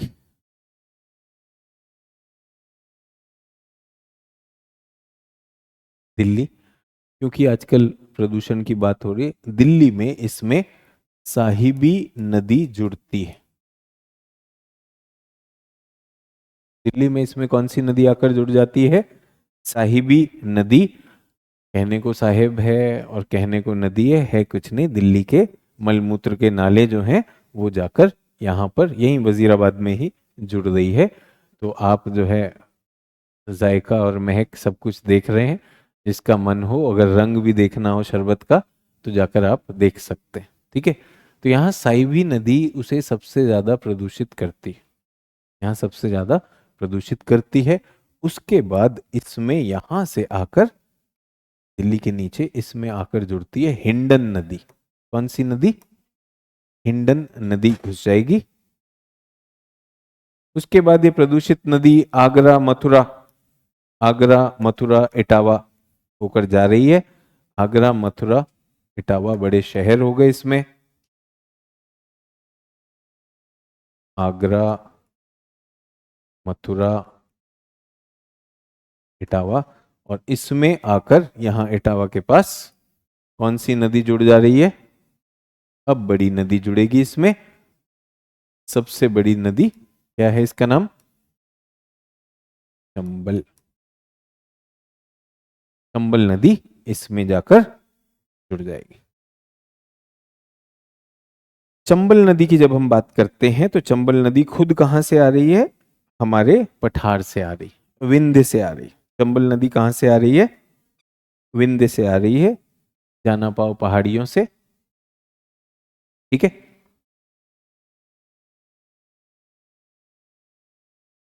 यहां पर क्या है हमारे पास? ये क्या हो गया बच्चों? विंध्य। और यहां पर क्या है? दिल्ली तक कौन से पहाड़ आते हैं? अरावली। चित्र इसलिए बना रहा हूं ताकि आप पहाड़ों को भी देख सकें, समझ सकें। तो ये तो उत्तराखंड से आ रही है, यहां उत्तराखंड, यहां यूपी, यहां पर हरियाणा, यूपी, हरियाणा, उत्तराखंड, ये नदी आपके पास आ रही है। और आगरा, मथुरा, इटावा करते हुए यहां पर कौन सी आ गई? चंबल। चंबल को भी बनाने के लिए कुछ नदियां लगती हैं कि नहीं लगती हैं? चंबल की सहायक नदियां कौन सी हैं? तो जो यहां से आएगी इसको क्या कहेंगे? बनास। उसके अलावा काली, सिंध और क्या है? पार्वती। काली, सिंध, पार्वती, बनास, ये किसकी ट्रिब्यूटरी है? चंबल की। चंबल की ट्रिब्यूटरी काली, सिंध, बनास, पार्वती कहां से आ रही है? पहाड़ों से। ये सब क्या है? वर्षा द्वारा, वर्षा जनित नदियां हैं। डन। और ये कहां पर बह रही है? और ये अभी हमने यूपी राज्य देखा, कितने राज्य दिखाई दे रहे हैं स्क्रीन पे? उत्तराखंड, उत्तर प्रदेश, हरियाणा, और यहां पर क्या दिखना चाहिए? मध्य, 4 राज्यों का मानचित्र भी, क्योंकि आप एटलस में नहीं ढूंढ पाते तो मोटे तौर पर ये मिलना चाहिए। मध्य प्रदेश भी है, और चंबल तो बल्कि थोड़ा सा हिस्सा यहां पे राजस्थान का भी छूती है। यहां पर क्या आएगा? राजस्थान। तो कितने राज्य हो गए? 1 2 3 4 5 राज्यों की बात करो। तो चंबल राजस्थान में भी निकलती है। तो इसमें क्या है? चंबल में परियोजनाएं हैं। कौन सी परियोजना है चंबल के लिए? चंबल लिख लीजिए। गांधी सागर, राणा प्रताप सागर, जवाहर सागर, और राजस्थान का कोटा बैराज। ये चंबल नदी परियोजना है। यहां पर आपने चंबल के घड़ियाल के बारे में भी सुना होगा। और गंगा यमुना नदी जो भारी रूप से प्रदूषित है, उसको बहुत सारा जल अब कौन लाके देने वाला है? चंबल नदी उसको जल देने वाली है। डन है? चंबल क्लियर हो गई? चंबल कहां से शुरू हो रही है? विंध्य से। सारी की सारी विंध्य से आ रही है। जाना पाव हिल्स है, वहां से ये शुरू हो रही है। आपके मटेरियल में दिया हुआ चंबल, जल्दी देखो चंबल। यमुना के साथ जोड़ रहा हूं, चंबल चंबल। चंबल का ये मानचित्र दिया हुआ है शायद। चंबल नदी मध्य प्रदेश, मालवा पठार, इंदौर के महो के निकट जाना पाव की पहाड़ी से निकलती है। ठीक है, मैंने जाना पाव बोला। शहर का नाम क्या है? Mhow, military headquarter of war, MHOW। जाना पाव पहाड़ी उत्तरमुखी है। महाखड्ड राजस्थान में कोटा में पहुंचती है, वहां पर परियोजनाएं हैं। और चंबल के ही बीहड़, अगर आपको याद हो जो मैंने आपसे कहा था, बैडलैंड, वो यहां पर बनते हैं। सभी लोग क्लियर हो गए? डन। चंबल हो गया। चंबल के बाद यही यमुना में और कौन सी नदियां आएंगी? सिंध,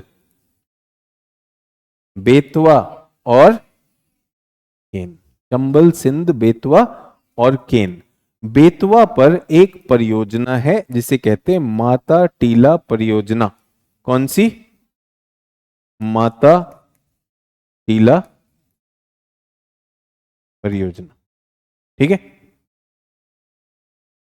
चंबल, सिंध, बेतवा, केन क्रम में भी पता होना चाहिए। और बेतवा केन को हम क्या कर रहे हैं? लिंक करने की परियोजना कर रहे हैं। और यहां पर कौन सा आ रहा है हमारा?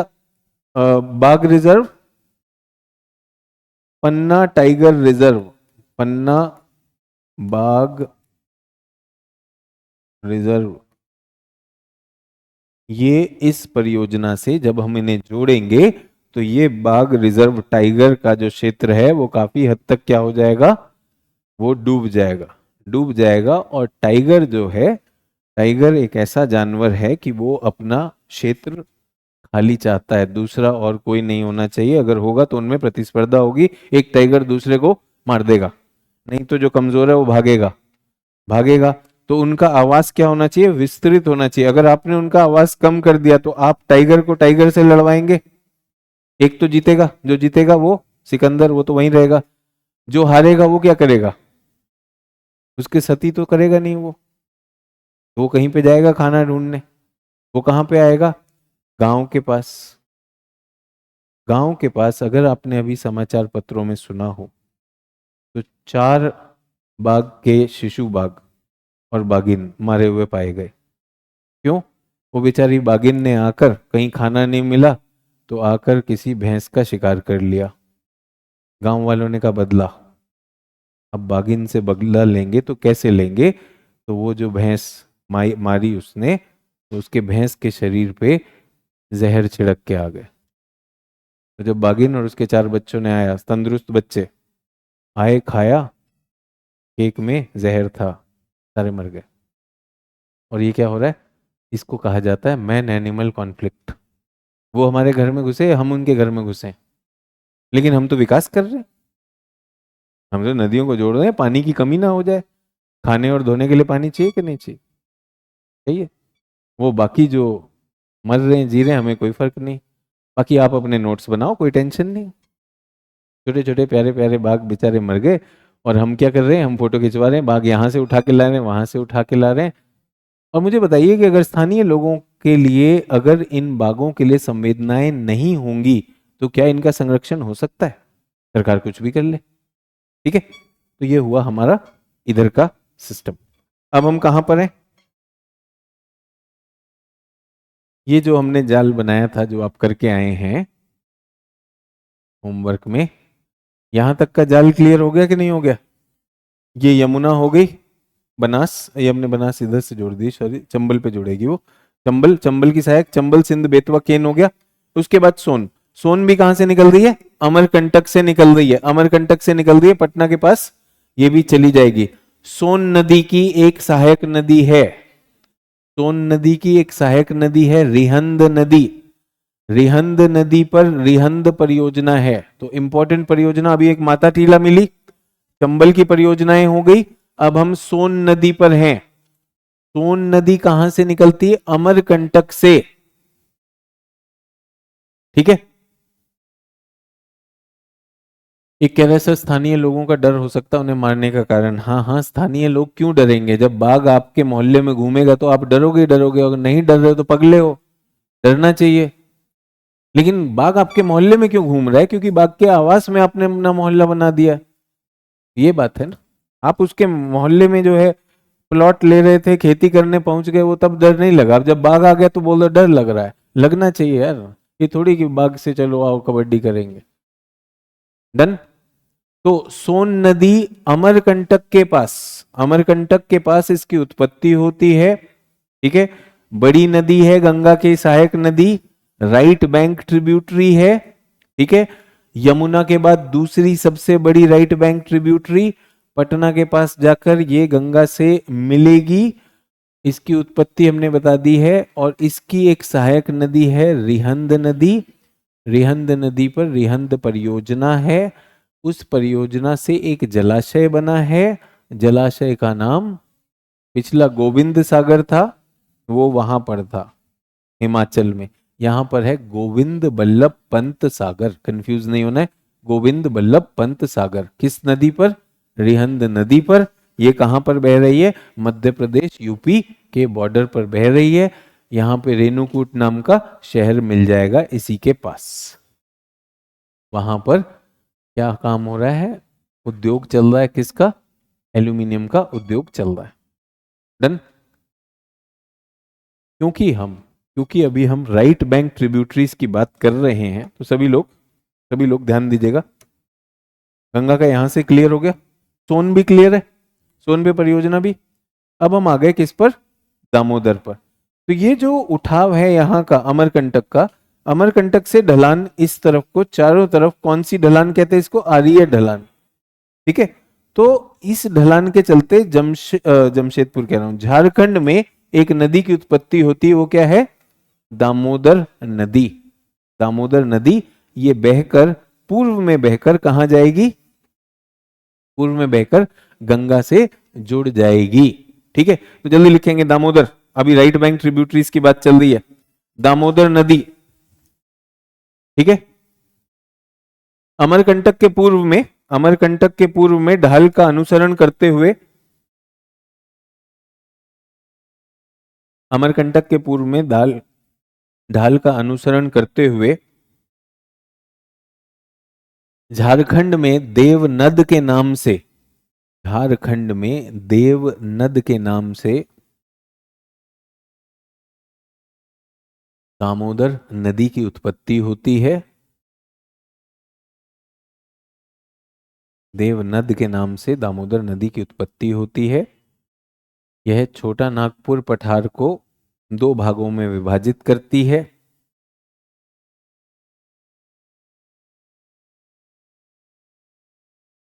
वो हम पहले देख चुके हैं, रांची पठार और हजारीबाग पठार। ठीक है। और पश्चिम बंगाल में जाकर ये हुगली नदी से जुड़ जाती है। पश्चिम बंगाल में किससे जुड़ जाती है? हुगली नदी से जुड़ जाती है।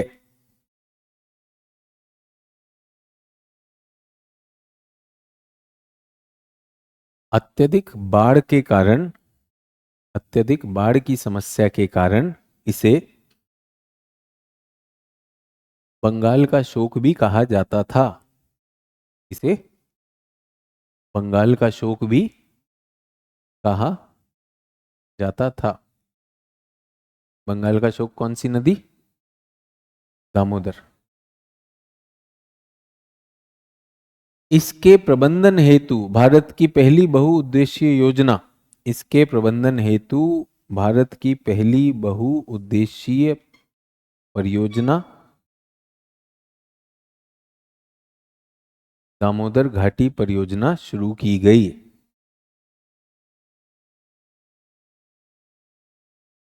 दामोदर घाटी परियोजना शुरू की गई, जिसमें दामोदर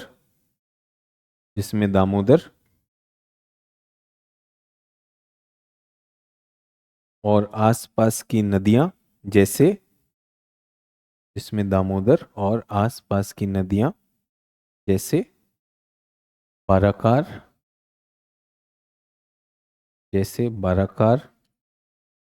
कोनार,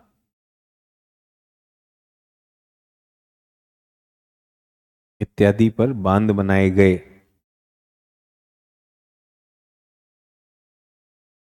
ठीक है। बाराकार और कोनार इत्यादि पर बांध बनाए गए। तो बांध का नाम क्या है? बाराकार बांध, कोनार बांध, पांचेट हिल बांध, मैथोन बांध। क्या बांध है? बाराकार, कोनार, बाराकार, कोनार, पांचेट हिल पहाड़ी, पांचेट की पहाड़ी, और मैथोन बांध। और क्या है? मैथोन तिलैया बांध भी वहीं पर, तिलैया बांध। तो भारत की पहली परियोजना कौन सी है? Damodar valley corporation. दूसरी कौन सी है? भाखरा नंगा। तो तिलैया, पांचेट, कोनार, मैथोन, बाराकार बांध, ये यहां पर बनाए गए। और ये कहां पर चली जाएगी? हुगली नदी में जाकर मिल जाएगी। और इसके पहले एक छोटी सी नदी है, अजय है। तो हमने राइट बैंक ट्रिब्यूटरी गंगा की सबको क्लियर हो गई। लेफ्ट बैंक ट्रिब्यूटरी में आपने ये देखा होगा, सबसे पहले कौन सी आती है? ये दूध तोली उत्तराखंड में शुरू होती है, रामगंगा। रामगंगा के बाद, रामगंगा के बाद हमारे पास गोमती, घाघरा, गंडक। गोमती, घाघरा, गंडक आ जाएंगी। घाघरा और गंडक कहां से शुरू हुई हैं? नेपाल के ऊपर, नेपाल के ऊपर। तो वहां पर ये महाकाली, नारायणी के नाम से आती हैं, फिर भारत में आ जाएंगी। तो गोमती, घाघरा, गंडक ये हो गए। और 7 नदियों के जोड़ से बनती है सप्तकोसी। वो भारत में कोसी के रूप में आती है, यहाँ आएगी। और ये सबसे इधर क्या आ रही है? महानंदा। तो अगर नहीं देखा है तो फिर से कह रहा हूं, इसको अभी भी अवसर है, देखाइए, अभी भी अवसर है। तो कल प्रायद्वीपीय नदियां और ये सारी एक साथ वो कर देंगे। मानचित्र को, कम से कम राज्य का मानचित्र तो देखिए। एक होमवर्क है कि भाई उड़ीसा का मानचित्र देख लीजिए, नदियों को चला लीजिए, महानदी मिल जाएगी। महाराष्ट्र का देख लेंगे तो गोदावरी मिल जाएगी। दक्षिण महाराष्ट्र और उत्तरी कर्नाटका में हमारी कृष्णा नदी मिल जाएगी। दक्षिणी कर्नाटक में हमारे पास कावेरी नदी मिल जाएगी, वैगई मिल जाएगी। नर्मदा, दामोदर, कम से कम नदियों को देख लीजिए, उनके राज्यों के मानचित्र में देखेंगे तो ज्यादा अच्छा रहेगा। डन। तो आज के लिए इतना ही, इसको खत्म कर रहे हैं। फिर से कहना चाहता हूं, अपने एटलस पे करिए, और ये नोट्स जो बना रहे हैं डर में मत बनाइए। डर से सिर्फ नोट्स बनते हैं, विश्वास से चीज विषय को समझ में आता है। अधिकांश लोग डर में ही जी रहे हैं, मैं कह रहा हूं विश्वास में करिए, ठीक है। जो हमने किया है उसको, नदियों को बारंबार वो जाल बनाना शुरू कर दीजिए, अभ्यास में लाइए, नदी का डर हट जाएगा। साथ साथ में जो भी परियोजना है वो मैं करवा रहा हूं। सर इसके आगे कोई परियोजना है, अगर कोई करंट अफेयर्स में है तो वो इंपॉर्टेंट हो जाती है, अगर नहीं है तो जो मैं करा रहा हूं स्टिक टू दैट। विश्वास और डर में अंतर समझें। धन्यवाद, कल मिलूंगा। जय हिंद।